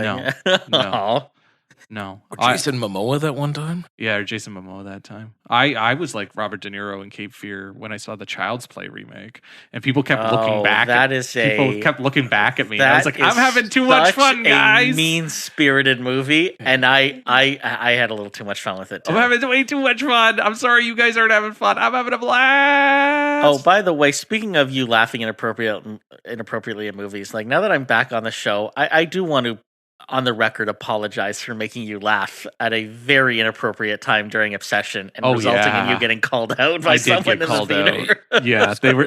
Yeah, they're like, "What the fuck is this guy laughing this about?" Is so funny. This is great. I'll explain what the joke is, and I won't. If you're one of like the 5 people who hasn't seen Obsession yet, I won't spoil it. But there is a character who undergoes some very unfortunate circumstances right before receiving an acceptance letter for university. And when Bear opens up the letter, and he's very distraught of like, oh no, or she had her whole future laid out for her and she's not going to be able to experience this. I turn to Dave and go, oh man, someone on the wait list is about to be psyched. And then he burst out laughing. And then that was very good. Hey, why is that guy? That's not funny. Why is that guy laughing? Yeah, my bad. That's very good. My bad. I was having too much fun. It's a good joke. It's a good joke. I felt you needed to let. We needed levity. I was bummed in that minute. Yeah, you needed some levity in that moment. That around that point is kind of a downer. Yeah. and you've seen some things at that point. But to Mason's point, if you haven't seen Obsession yet, you should watch Obsession. You Go for it. Go for it. You really should. Totally and should. God willing, we'll get to talk to Indy when we go to TIFF. Yeah. I guess I'll do Nimrods, which was at TIFF. Yep. And it was called New Year's Rev back then. Oh, Which that's what it is was. Eh? Not a great title. Yeah, no, terrible. Not a great title. Anyways, this is about some kids who are in a band and they like Green Day. And for some reason, the older brother pranks him and calls him and says he's Trey Cool. Yeah, Because for some sure. they go to see Green Day at a signing and they hand them their CD. their mixtape, Sure. whatever. Oh, And I see. It has their number on it, and he calls them in the thing, and he's joking with them when he's sitting in front of them. Yeah. So the brother prank calls, says he's Trey Cool. And he's like, "You guys should open it for us on New Year's Eve in fucking L.A. Come on out." Sure. And so they just take it as gospel, and they travel to New York to God. L.A. from Kansas City, Yeah. and hijinks ensue Sure. on the way there, Sure. and it's fine. Okay. It's fine. It's weird because it's supposed to be like a modern movie, but it Right. feels like a throwback because it's Right. supposed to be referencing like kind of like how Green Day kind of came together and kind of some Sure. of their like hijinks. Sure. But the whole crux of the movie is based on him pranking him, Yeah. which you could have easily just gone on the internet and figured out that that's not. That wasn't the case. That wasn't the case. Yeah. Oh, so this is supposed to take place now Yeah. and not in the 90s? Yeah. It feels That's like a a 90s weird- movie, yeah. but it feels very 90s coded, Yeah. but it's now. That's so kind it of a doesn't, weird so, ambition to have in the so year of it's- our Lord. Yeah, So it's 2026. weird because they have cell phones. Yeah. And Yeah, it's they weird. don't, they're like, I don't know where the kids are. And it's like, you could probably just triangulate their location, even though he lost his cell phone. You could probably figure it out pretty quickly. Yeah. Yeah. It's not hard to figure this out. Yeah. Yeah. Like- I mean, an opening for Green Day, like not to disparage or anything. Harry Dean Stanton already and Willem Dafoe already caught some strays for me in this episode, man. Sorry, but like, guys, 2026. I feel like the three of us could open for Green Day. Yeah. It's well, just, yeah. it's very like, I like Green Day. I don't love Green Day, but it's like, are Green Day as popular as No. as this band Hey, as they no, are trying to like suggest they are? like post Bush era, like Yeah. Green Day is just coasting, and they deserve to, but they're coasting. Yeah. Like, let's not make this bigger than it is. Well, they produced and wrote the thing, so Yeah, they produced and wrote it, so it has some heart, and the acting's not that bad. Mason Thames, is that his name? Thames? We were talking about it before. Yeah, Thames, I think. He's the lead, and he's decent, and he looks the role. Like Yeah. this kid, like I hope he doesn't age up in the next year or two because he still is very baby faced, and he's like I don't even think he's 20 yet, and he still looks the part. And then McKenna Grace shows up for a little bit, which I'm like, are they dating? Like what is their deal? What is their deal? Can my girlfriend be in the movie? yeah. And just like it just feels odd. Like there's some funny moments, there's some heartfelt moments. It just feels like it's made in the wrong decade. Yeah. Like if you can make this movie entirely. You can make this movie. It makes sense. You can even use newer Green Day music because apparently some of the music is written by Billy. What's his name? Billy Joe. Billy Joe. It's his son wrote some of the music for Okay. this Oh, that's for fun. the Analog Dogs is the name of their band. Sure. Like you can use some of the newer music Yeah. and you can use whatever Green Day songs you want. Yeah.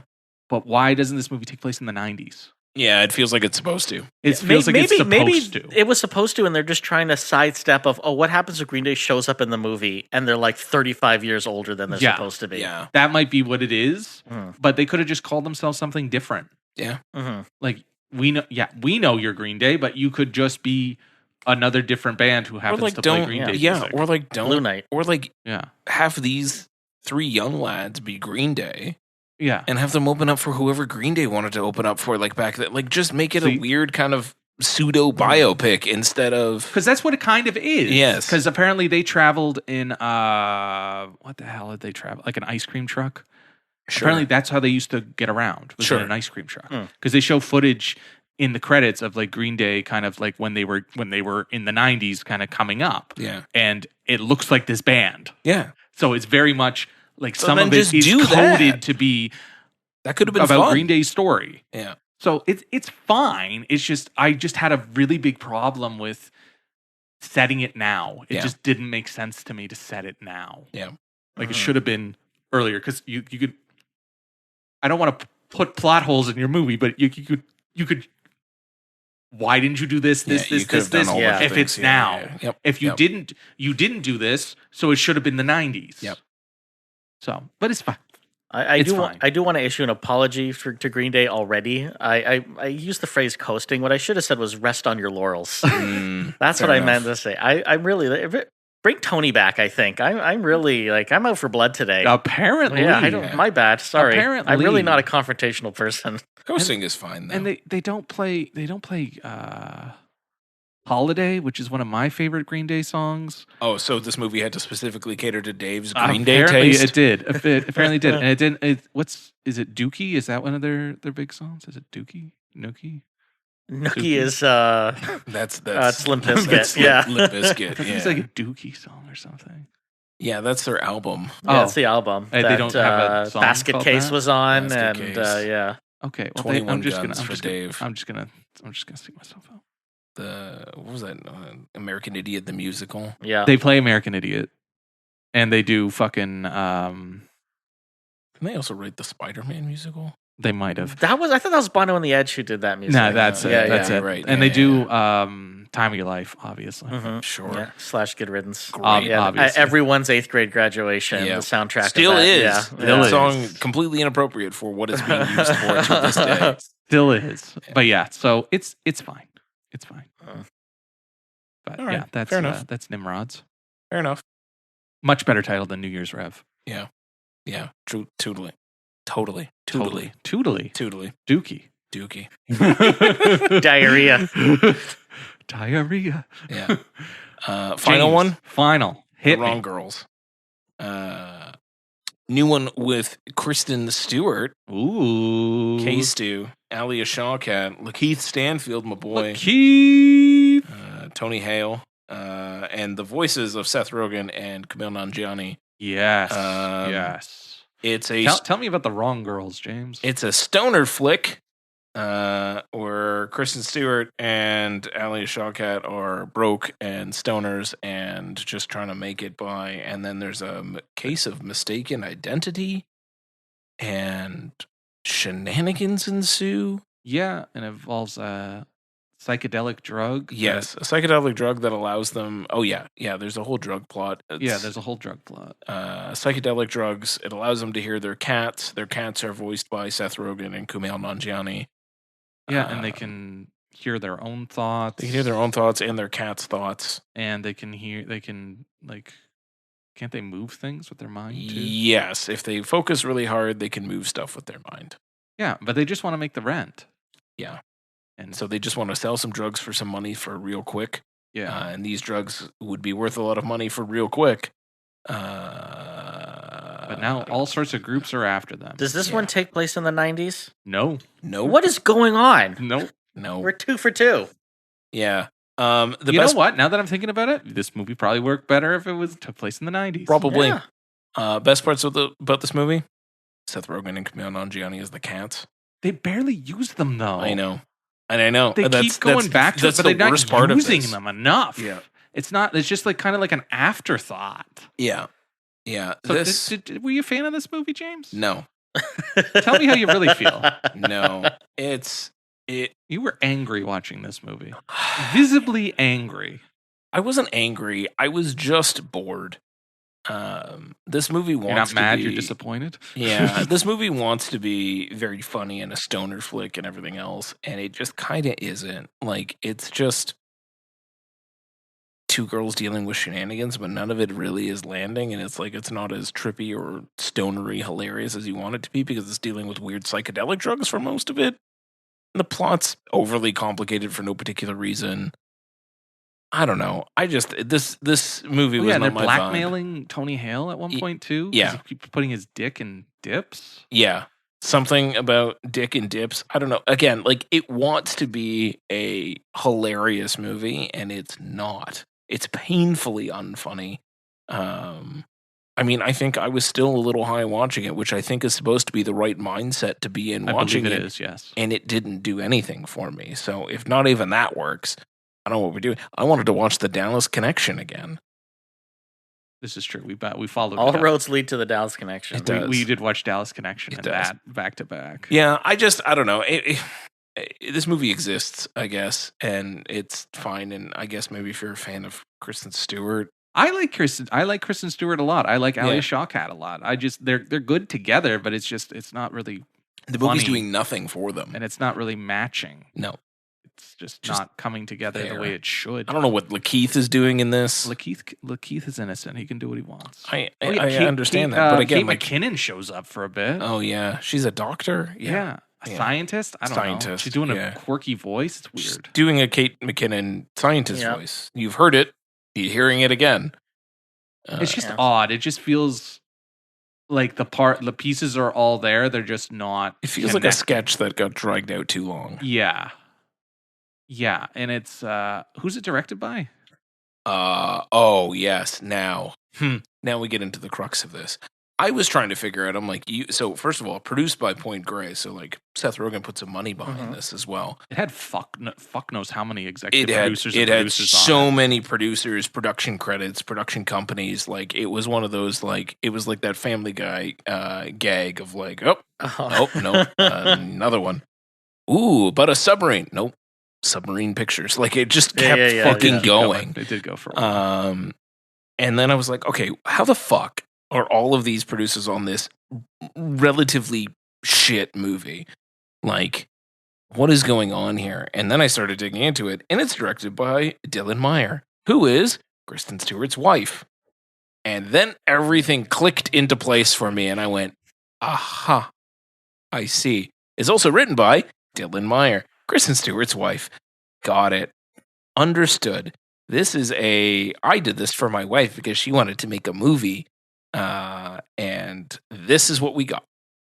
The old Joel Cohen, Trisha Cook special. Yep. No, not Ethan Cohen. Ethan Cohen. Yep. Great. Love it. Great. Thanks. And because Kristen Stewart knows all of his cool friends, they all put money behind it. Or some voice talent. And this is what we got at the end of it. I don't act like I don't think I hated this movie until I found out that fact, and then I was like, fuck this movie. Like this is nepotism all the way down.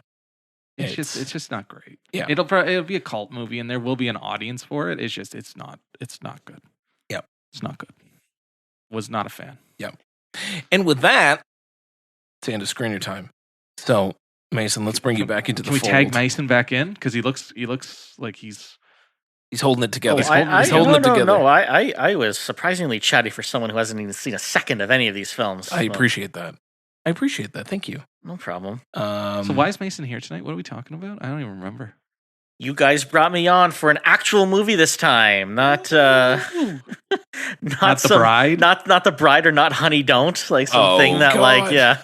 God, I forgot. Honey O'Donohue. Forgot about The Bride. You didn't bring me on for something that like only 7 people saw, including us and Tony. Someone asked me the other day. They're like, we were talking about movies, and they were like, "Oh, Christian Bale, he hasn't done anything in a while," and I had to remember The Bride exists, and I was like, yeah, he did. Yeah, he did The Bride. He did do The Bride, and everybody is worse for it. And he's in the John Madden movie coming up later this year. That's fine. We'll talk about that when we get to the John Madden. We're going to talk about David O. Russell movie. Really? Absolutely.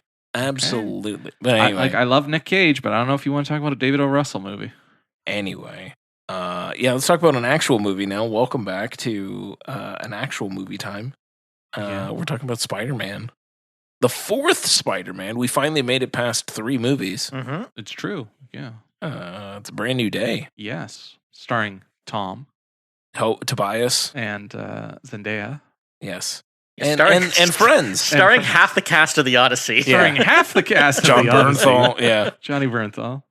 The CEO of Sex is in it again. Oh, yes. Yeah. The CEO of Sex is in it. Yeah. Looking Big sexy Jake. as ever. Yep. Yeah. Good for him. Big anime fan, CEO of Sex. Yeah. So I don't want to ring the spoiler bell, but I do feel like there might be a little bit of spoilery talk here. Yeah. Like I don't think it's going to be enough to send us into a whole new episode like Deadpool versus Wolverine. I don't have that much to talk about. Deadpool versus Wolverine. Deadpool and Wolverine. Deadpool Wolverine. But just if you haven't seen Alien versus Predator. Yeah, if you haven't seen the film, you know, maybe just stop listening to us now. We love you and we appreciate you. We can't talk about this movie without talking about this movie. Yeah. So that's your warning. Yeah, so that's the warning. But as James said, this is the fourth film in the Tom Holland Spider-Verse. Yes. And directly is the first Marvel movie in over a year. Because the last one was Fantastic Four. It's been a while. It's been a while. They took a break. It's been a while. They took a break. Finally, they took do it much a better than fucking break. And this leads into Avengers Doomsday. And then into, if the after credit scene is any indication, it's going to lead right into Avengers Secret Wars. Yeah. Yeah. And what's that superhero group? They're like teenagers and they have powers. What are they called? Thunderbolts. No, not Thunderbolts. I don't know. They're like Teen Titans. Teen Titans? No, No. The Power Rangers? Something men, something, even though that's a reductive term. Like X people. The D-men? X-folk. X-folk? Yeah, whatever that group's called. Yeah. It also leads into that. Yes. It leads Very much directly so. into that. It's doing a lot of setup. Yes. A lot of very, very intricate setup. But I am very parched from talking so much. Yeah. So I really want to tag Mason in. Yeah. Mason, tell us what you thought about Spider-Man Brand New Day, and also try to tell us what this movie's about without talking about the whole... I'm going to have we to. did it now. I think it's... We already talked about like the Jean Grey of it all, but yeah, like just talk about it. She still doesn't have a character title on Letterboxd. Doesn't she? I thought she did. Oh, I thought she did. No, it still says Sadie Sink. Oh, I thought she did. No, I saw the movie on Monday. It's still no character name underneath. Anyway. Okay, sure. So, boy, I really hope you guys didn't hate this movie because I did quite enjoy it. I'll say it's the best of the Hollands. Now, depending on your opinion of the Tom Holland run of Spider-Man movies, that may not be a particularly high, hurdle to jump. But no, I like this one. I liked it on a technical level. First Spider-Man movie in the MCU I've seen with like light hitting actual objects, and I love it. And a lot of the marketing and press around this, they made a very big point to be like, oh no, this isn't like that shot that now's been like memed like crazy online of Flash Thompson in No Way Home. Oh yeah, there's like 800 layers of him just on a street corner in New York City. And the humor worked pretty well. I thought that they definitely were trying to put the pieces down for the next saga, as Dave was alluding to, but I did not feel that they did it in a overly annoying, self-serving way.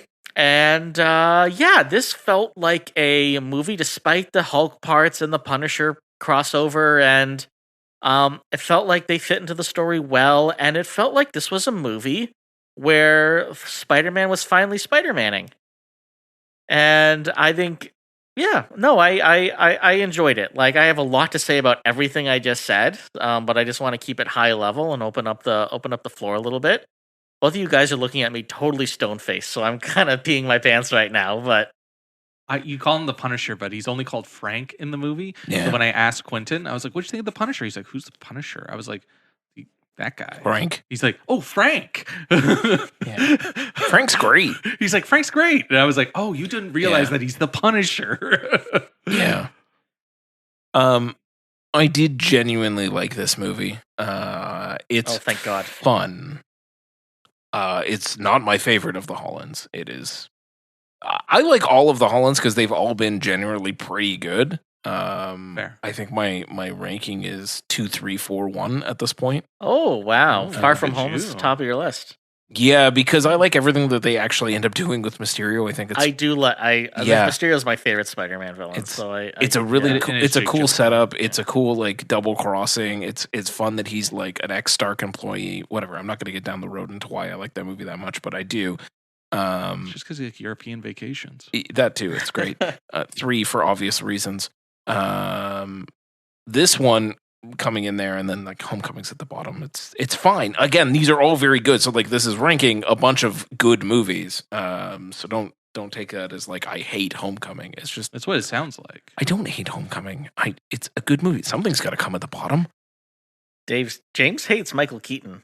That's I my don't takeaway. hate, That's my I takeaway don't from hate this. Michael Keaton. I don't. I'm kicking you off the podcast. I genuinely Keaton. I genuinely like Homecoming. It's just the worst of the best of Tom Holland Spider-Man movies.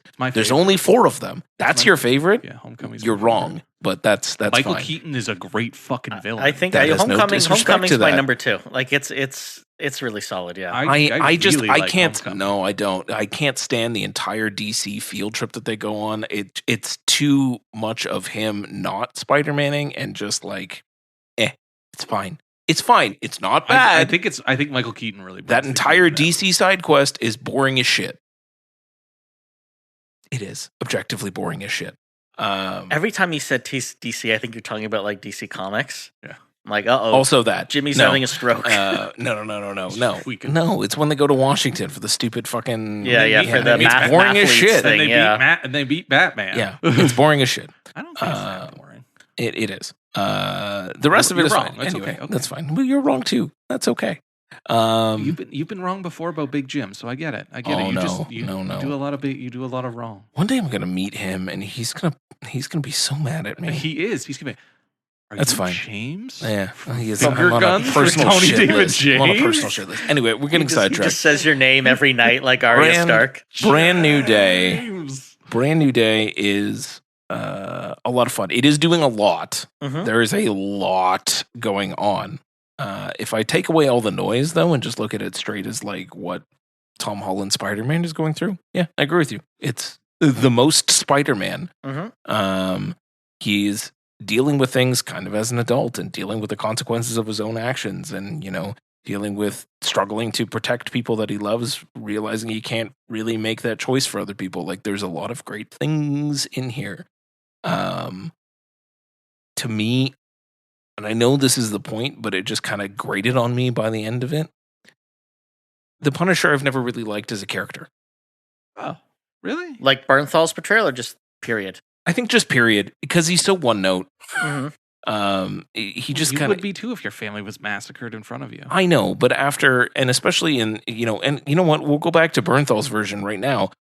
Especially after all the time, like all the shit he's been through, he's still one note. Like he just it's always about his fucking family, or every family now, but it's always I got to put on the vest and kill some people.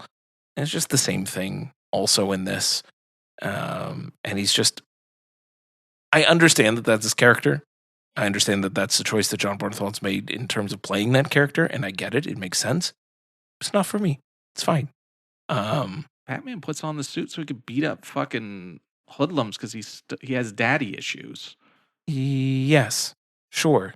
And Punisher keeps putting on the suit for the same. No. And Batman, you have to get into the ethos of things now, but no. Mhm. Punisher uses, like, for the longest point, uses family as an excuse. It's always, I'm got to revenge. Oh, I didn't quite get them. Let me revenge them again. Oh, didn't quite get them. Let me revenge them again. It's like, man, fucking come on. It's been like 5 seasons, dude. Like, you can think of something else. You can grow as a character in one way. Like, he's just one note. It feels like he's starting to heal in Brand New Day.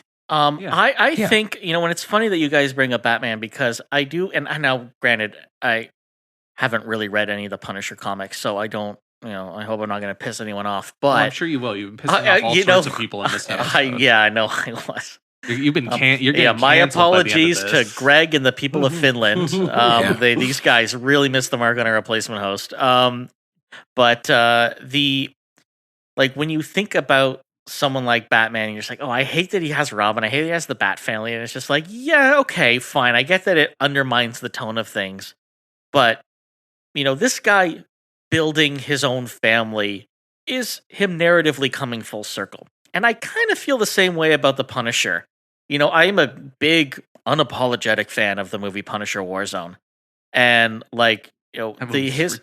It is. That movie is ridiculous. And like his whole driving force in that movie is again like there's like a whole found family theme to it with him and Rita from Dexter and Newman and like trying to he's like I'm still gonna punish. Punisher's gotta punish, but like there is a hole that maybe can begin to be filled by me trying to do right by these people around me. And I got echoes of that from what Bernthal was doing in this movie too. Yeah. Taking Zendaya under his wing, and protecting her, forming an uneasy alliance with Peter Parker to the point where they're just more bickering like an old married couple. The part at the hospital at the end, like I saw a lot of people being like, "Oh, Punisher got nerfed," think like, and they're showing all these memes online of like, how Punisher talks to Matt Murdock versus how Punisher talks to Peter Parker. And it's just like supposed to be like this hilarious contrast. And it is on a surface level, but like, did you guys watch One Last Kill? I haven't watched it yet. So that I wanted to watch it. I saw the one clip. I won't go as far as to, well, that's a whole other can of worms. I won't get into I won't call it required viewing. But I will say like you really want to see that whole avenging my family point get belabored. I feel like One Last Kill is a real victory lap there.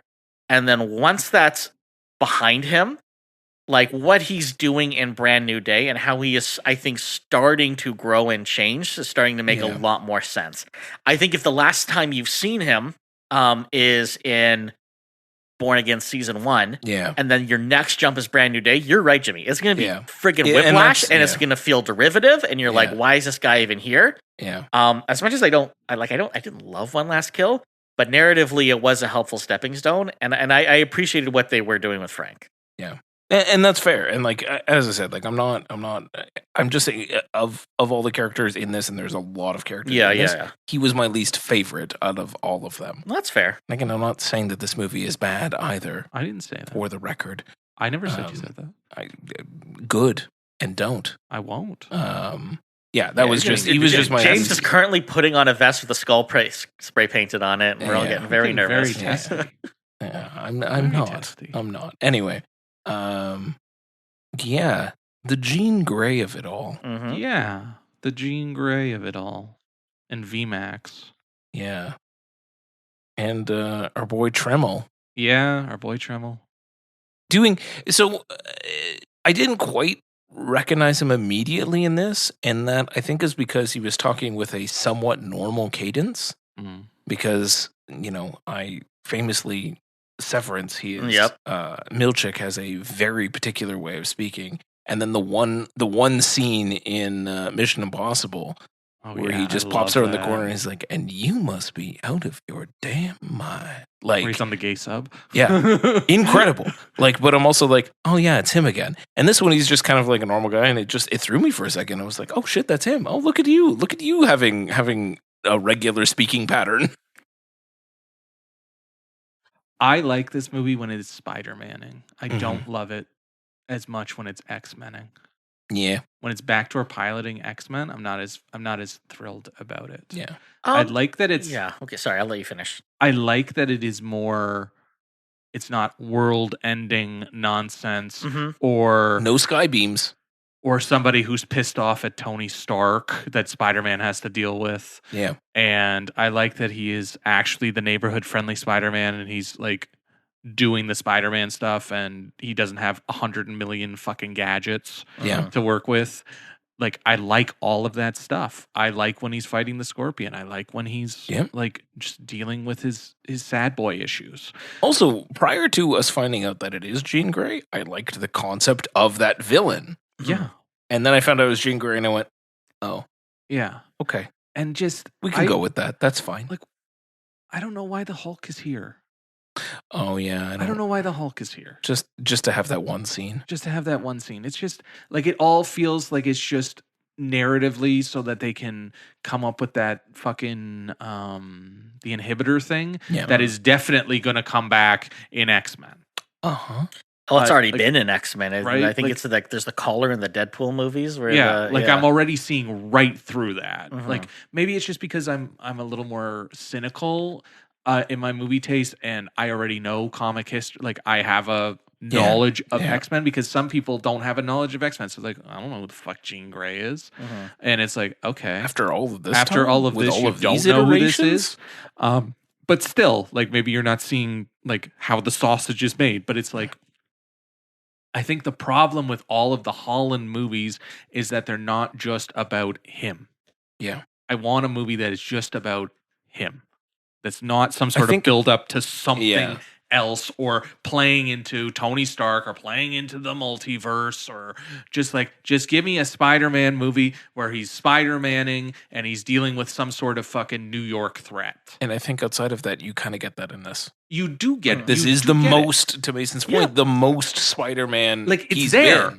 It's there. It's all there, but there's all this other nonsense around it. And it drags out a little bit. It doesn't need to be 2.5 hours. Are you fucking kidding me? I think outside of the Jean Grey stuff, I think we're in a world now, we're in a landscape where I don't think we get to have like a pure solo superhero movie anymore. That's annoying. Like it can be, yeah, but I think it's just it's a trade-off. Like there's one of those, if it is just Peter Parker swinging around New York, Spider-Manning, and dealing with all of these threats that are in this movie, and narratively coming up against his body is going through changes, he's dealing with DNA imbalances, and then it's just like, I think your mind starts to go to those places of like, hey, like, where the hell's Daredevil? Daredevil's in, spoilers for Born Again Season 2. Daredevil's in jail. That was easy.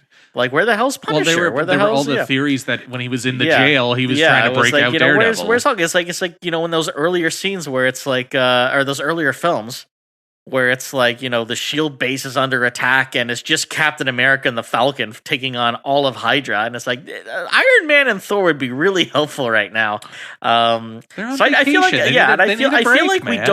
like we don't get to have that right now. So I think and I'll use Hulk as an example, and then I'll shut up. But you don't need to shut up. I respect your opinion. I don't respect Jimmy and his opinion, but I respect yours. But okay, fine. We can debate till we're blue in the face of whether or not Hulk should be there. But the point is that he's there. And I thought what they did with him was really good, because insofar as we got to like really see Hulk again for the first time in almost 10 years. It's been a while. It's been a while, because we've been getting the Professor Hulk stuff through Endgame and She-Hulk, and then I think Banner himself shows up in Shang-Chi. But he does, but like, it's just like, that has felt like it's an interesting iteration of the character, but I'm kind of missing Hulk. So now through this whole, Jean Grey gets in his head, starts breaking down all those barriers that he worked so hard to build, and then he goes on an absolute rampage at Damage Control. Like, not only action-wise was that a very good scene, but from a character with like Bruce Banner, who I thought we were done with. Like, he made peace with the whole Hulk that, Hulk and I, we talked about it. Infinity War was a bit of an embarrassment. We have met in the middle. And then a teenager comes in and just shatters all that. And Bruce, I almost said Bruce Wayne, Bruce Banner ends this movie in a mental hospital. Like, this is a bleak ending for our boy Mark. And so, like, I thought, okay, if you're going to have the Hulk here, thank God it wasn't just like a classroom scene with... hey, Dr. Banner, what's going on with this inhibitor thing? Or just like a fan servicey thing. Like, I felt like they actually, same as with Punisher, if he's gonna be there, do something with him. And I do feel like they did something with him. I feel they did more with the Punisher than they did with the Hulk. Oh, I feel agree. The Hulk was very Hulk was two scenes. Was very much, here's the chess piece. We need him here. Mm-hmm. Yeah.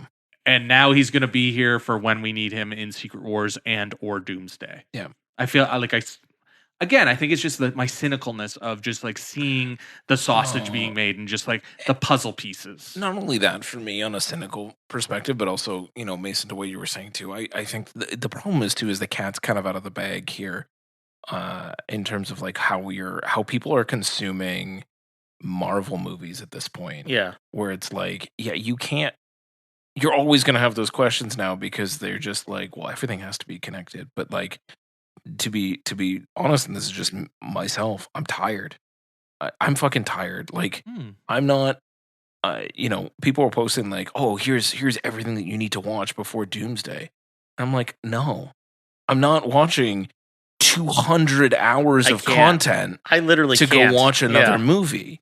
Like, and like, even with this, it's like, yeah, okay, great. Like, seeing like sort of like One Last Kill would have been helpful to understand the character arc, but like, shouldn't have a prerequisite to that. I know part of that is my own challenge because like I've seen Punisher and other things because like I watched those Netflix shows at the time.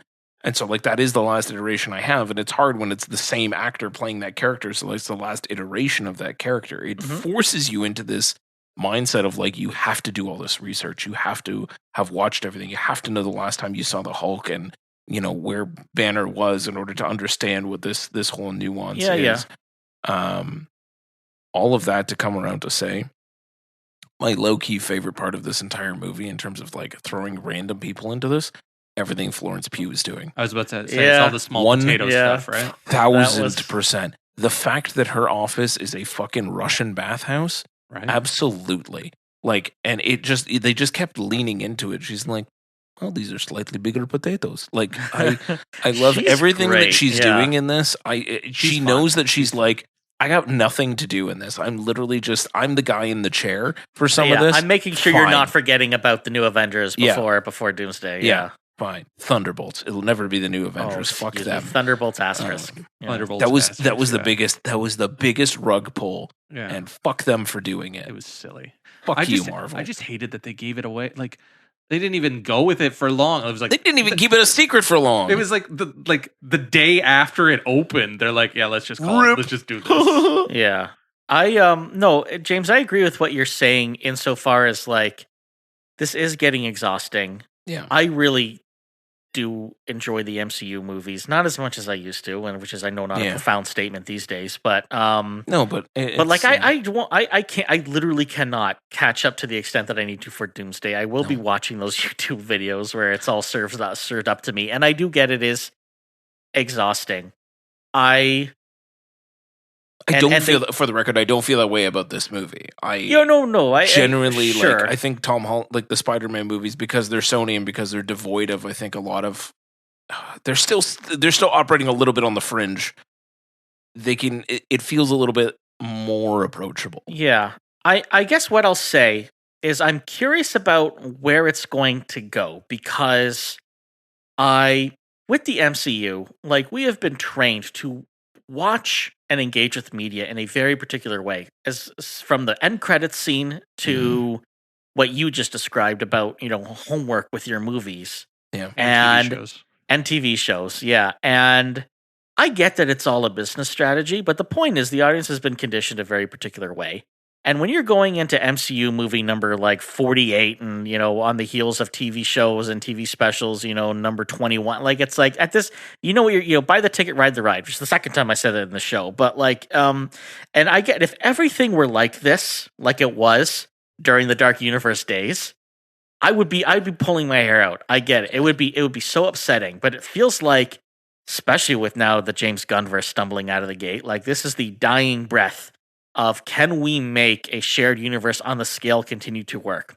Yeah. And I think the answer is long term, probably no. Like there's a lot of talk about Secret Wars being a kind of soft reset and the focus narrowing down a lot more into the X-Men and a very specific subset of heroes going forward. But in the meantime, while you're on the journey with us, it's like, screw you, man. Watch One Last Kill. Like that is what it feels like still. And it's like, you know what? I'm a little more forgiving with this stuff, so I'm fine to go on that journey. But I get your sentiment for sure. Yeah, it's just, I don't know. It's just tougher now. I find like I don't know. Like there was the trailer for Doomsday, obviously before this. There's also always the running joke of anytime someone's going to return, I'm like, oh, in Doomsday.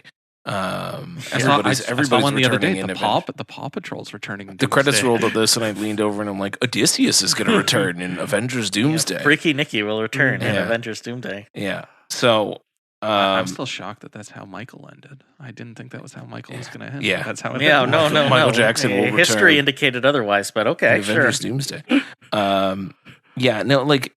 Seeing even the trailer for that, and like there was also someone online that started trying to explain a little bit of like, oh, but not that guy, but this guy, and it's like this version of this person. I'm like, and I'm just like, this is fucking exhausting. I gotta, not only do I have to keep track of all those movies, I have to keep track of like multiple universes, timelines. Yep. Which version of the character I'm seeing from what universe? It's like Loki, but not that Loki. It's from this Loki, from this show, from this universe. I'm like, I don't care. I just don't care. That's why they're trying to do this now, because you're not the only person who has that feeling. But you're right. Every fucking fanboy in the comment section of that video, because this guy's also opinion was like basically kind of talk about the absurdity of it all. They were like, it's like the comics, man. It's just like comic books, man. Like that's what comics are like. So you just kind of have to like love it because that's exactly what comics are. You're not a true comic fan if you don't love what they're doing. I don't buy that. Not even I buy that because comics and film are not the same medium. Thank you. That is exactly it. And like I said, while I'll use the phrase a bit more of an MCU fanboy than you guys might be in terms of how much you're still willing to put up with this shit at this point. I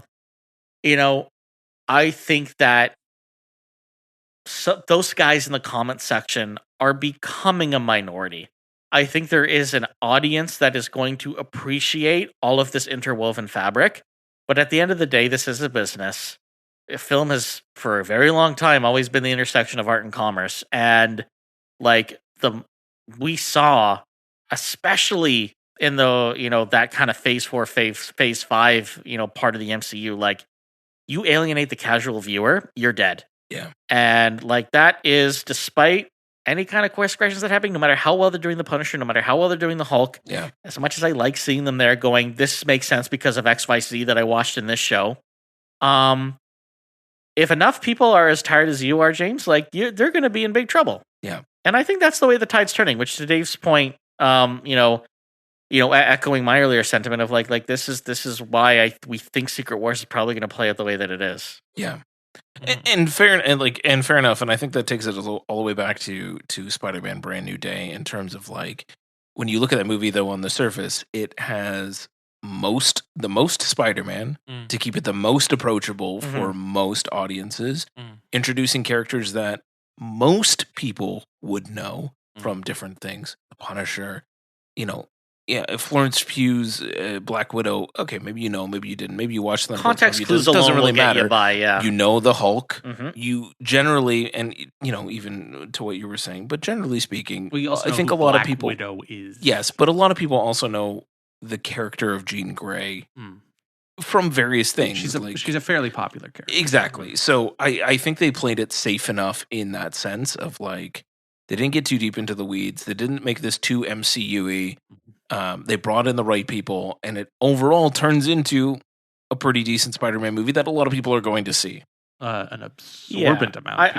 Yes, it did. Yeah, holy hell. On the G grade point, like it could have been a lot worse, which maybe isn't high praise, but like, I was terrified that that bus she's on at the end was going to pull up to like Rochester, New York, or the X-Men. Well, clearly that's the implication. That is the implication. But they could have rubbed it in your face. Like they could have pulled an X-Men Origins Wolverine where it's like how you doing, kid? Yeah, CGI Professor X gets off the plane going like, I am a plastic man who's really here. And I liked that Jean Grey had, I don't know if I'll say she had something to do in this movie, but she had a motivation that was completely independent of where she will ultimately go as a character. It did give me echoes of Thunderbolts where like it kind of felt like Sentry, where it's just like, oh, the climax of this movie is just a big therapy session. Yeah. And that feels, that doesn't feel as derivative as just, punching people under a blue laser in the sky. Yep. I will shift gears for a minute and say, holy hell, I loved that opening montage. Yeah.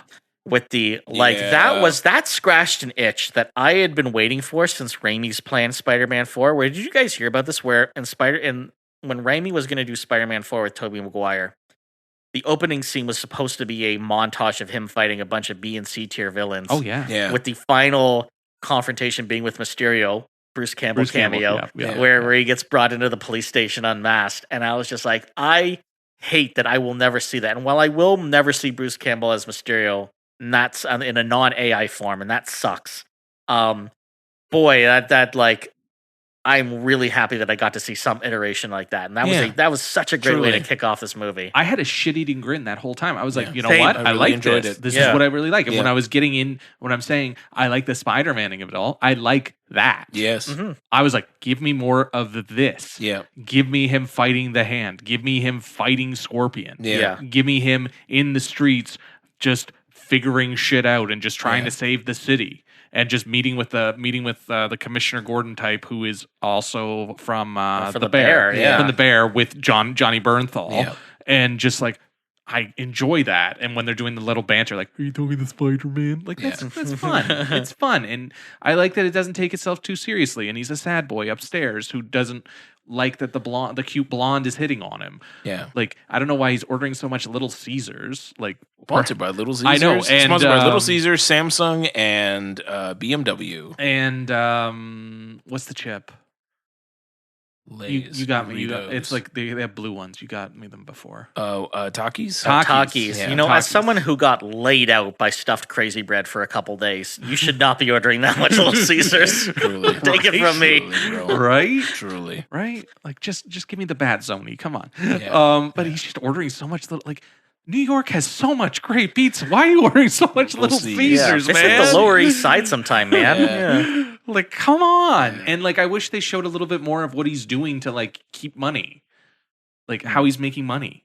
Because like that's some of that stuff in the Raimi movies was great. Like that he's getting like harassed fucking delivering pizzas. Yeah, he's delivering pizzas, And then getting taking harassed photos, by J. Jonah Jameson type thing. Like I wanted a little bit more of that. Yeah. And I think that's just what it like I don't want the all of our points. I don't want the interconnected stuff anymore. I just kind of want just the Spider-Man movie. Good character-driven movie, yeah. Like, and all the pieces are here. Yeah.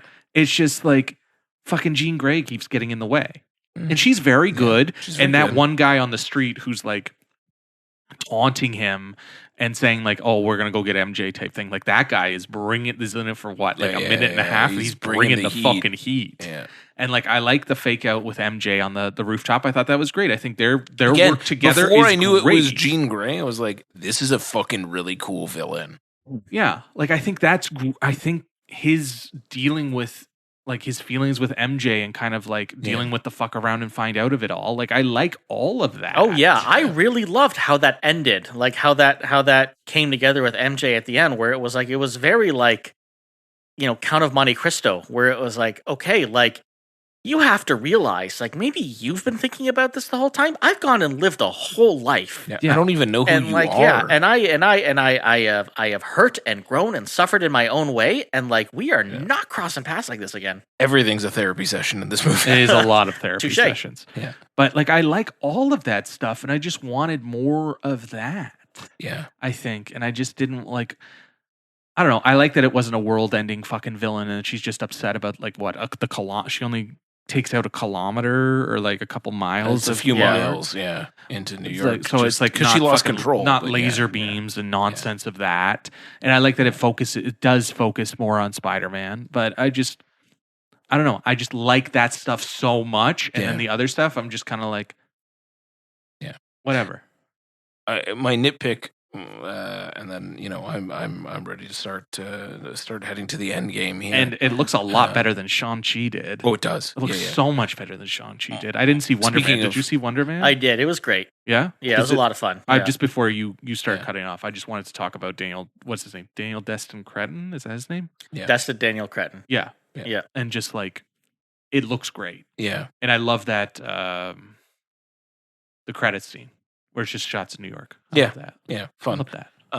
No, my only nitpick that I was gonna say was it's the one line that has stuck with me to now, and it's because it bothered me so much because I was like, it's fucking lame.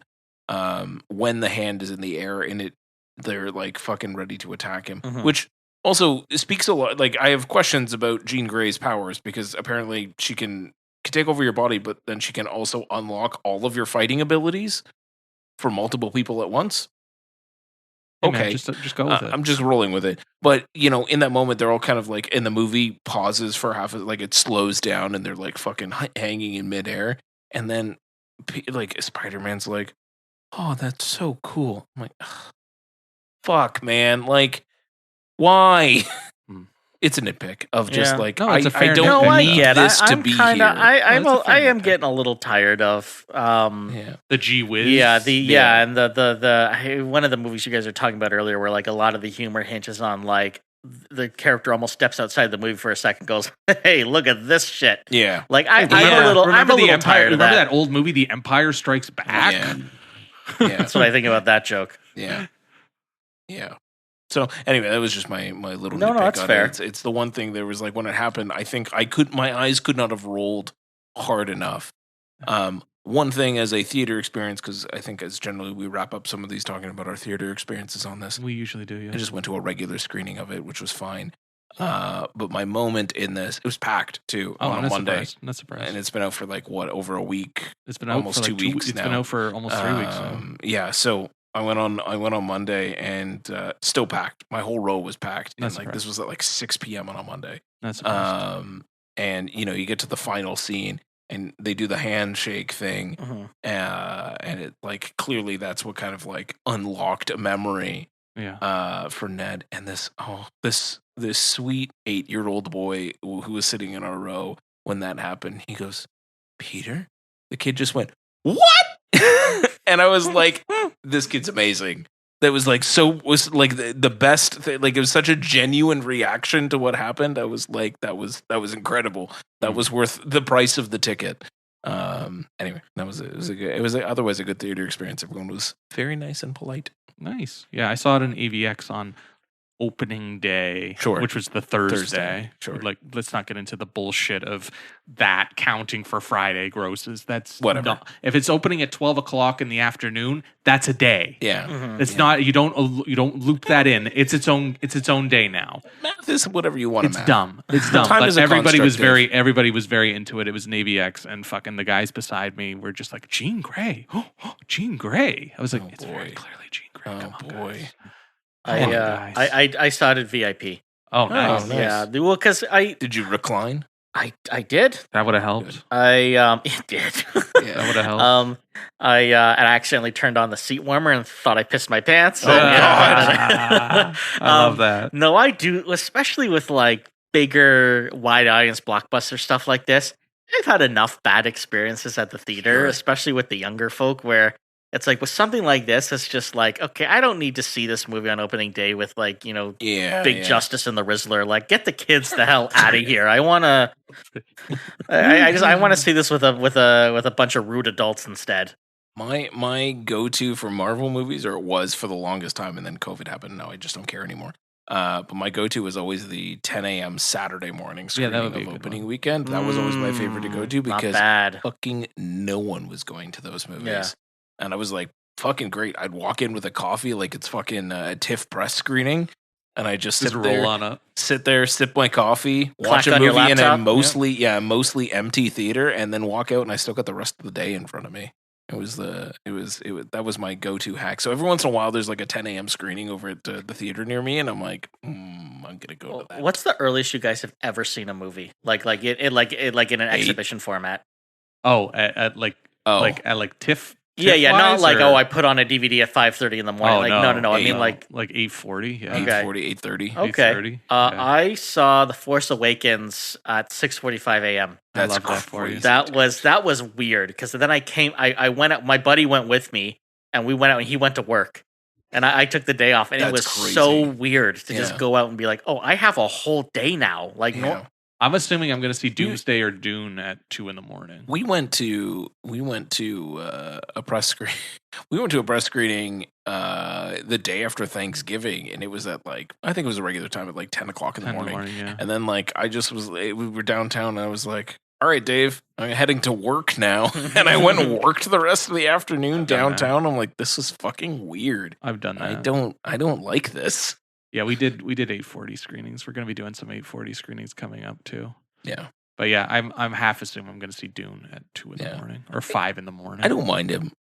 sitting there in like I've gotten used to just like bringing a coffee now, especially at TIFF. Like that's my go-to. Yeah. I have a coffee in the morning, maybe like a little muffin or a snack or something, and I'm just sitting there watching a movie first thing in the morning. It is jarring at first. I'd always have to like get my body back and used to what I'm doing, but or having popcorn. No. Well, that's I'm not doing it's that funny. shit. I'm not gonna. I will never disclose where I work on any of this stuff. But we recently did an event at work where we rented out a one of the theaters at Cineplex, and it was a like a work related presentation. But they gave us popcorn at like 10:15 in the morning, and it was weird. Like it was strange. like It's odd. It feels like I've like fell into the wrong time. It's odd. Yeah, they used to have the TIFF morning special at the Scotiabank when it was like an apple and a muffin or something. No, I was talking when it was popcorn. The popcorn and coffee. It was like popcorn and coffee, or popcorn and a soft drink, but it was like a small popcorn and like a medium drink, and it was only served until like noon when the theater actually opened, and it was like $7. And I was like, yeah, all right, I'll get a small popcorn and a drink for $7. Sure. Yeah. They don't do that shit anymore. Was it fresh popcorn too? Yeah. Oh, nice. It No, it wasn't just like the janitor there with everything you swept up last No, it was fresh pop that They bring up the good shit for TIFF. There's gum in mine. Because the world is coming to TIFF, so they have to have good stuff. Okay, fair enough. I saw before I saw Infinity War opening night in IMAX, and I was just like, And then I saw Endgame in VIP, and I was like, yeah, totally. Anyway, it's a big recommend for me, especially if you're a fan of Spider-Man. I would say go see it. Mm-hmm. Go enjoy it in the theater. I think now you're getting to sort of the ends of. You'll be fine to go see it now. The crowds won't be so bad. It's still going to be bad for a little bit. No. But I mean, in terms not of the like, Odyssey. Yeah, exactly. You're statistically one of the few people in the world who haven't seen this movie yet. But take it from the three of us. I think it's worth it. It's worth seeing. There are some caveats. It's worth seeing, but I did enjoy it. Yeah, I just wanted to love it a little more. Yeah, I agree with that. And the day I saw it, I did that. Took a break. And then went to see. So I saw them both on the same day. Nice. So, nice. Good time. Nice. And it was Christopher Nolan's birthday, so I think I did right. As you do. I think I did well, as Nolan intended. But anyway, let's wrap up this incredibly long episode up now. Hey, our boy's here. We had to pull out the stops for our boy. It is what it is. I appreciate it. Thank you, Mason, once again for being here. Oh, privilege is all on this side of the table. Trust me. No, we love having you. It always leads to really good conversations. So I'm happy to have you come back as often as you'd like. Especially because we have an open seat right now. Yeah, I was going to say. I fill don't that seat as many times as it works for your calendar, sir. Yeah, I was going to say, I don't know what the plan is with the host rotation, but you have my number. I'll be here. Yeah, excellent. Perfect. Until then, I mean, Dave and I will. I'm heading on vacation now. And when I come back, I mean, Dave and I are going to start ramping TIFF up. Yes, we will. In a very short amount of time, and we'll have a lot to cover that way. So yeah, stay tuned for more of that. Mm-hmm. And until then, I'll still remain Jimmy. Here as always with Dazzling Dave Baldwin. Yeah, and our special guest tonight. Backup host, break glass in case of emergency, inflatable, but like let's keep it clean, guys. Mason. Love it. I love it. We'll talk to you all soon.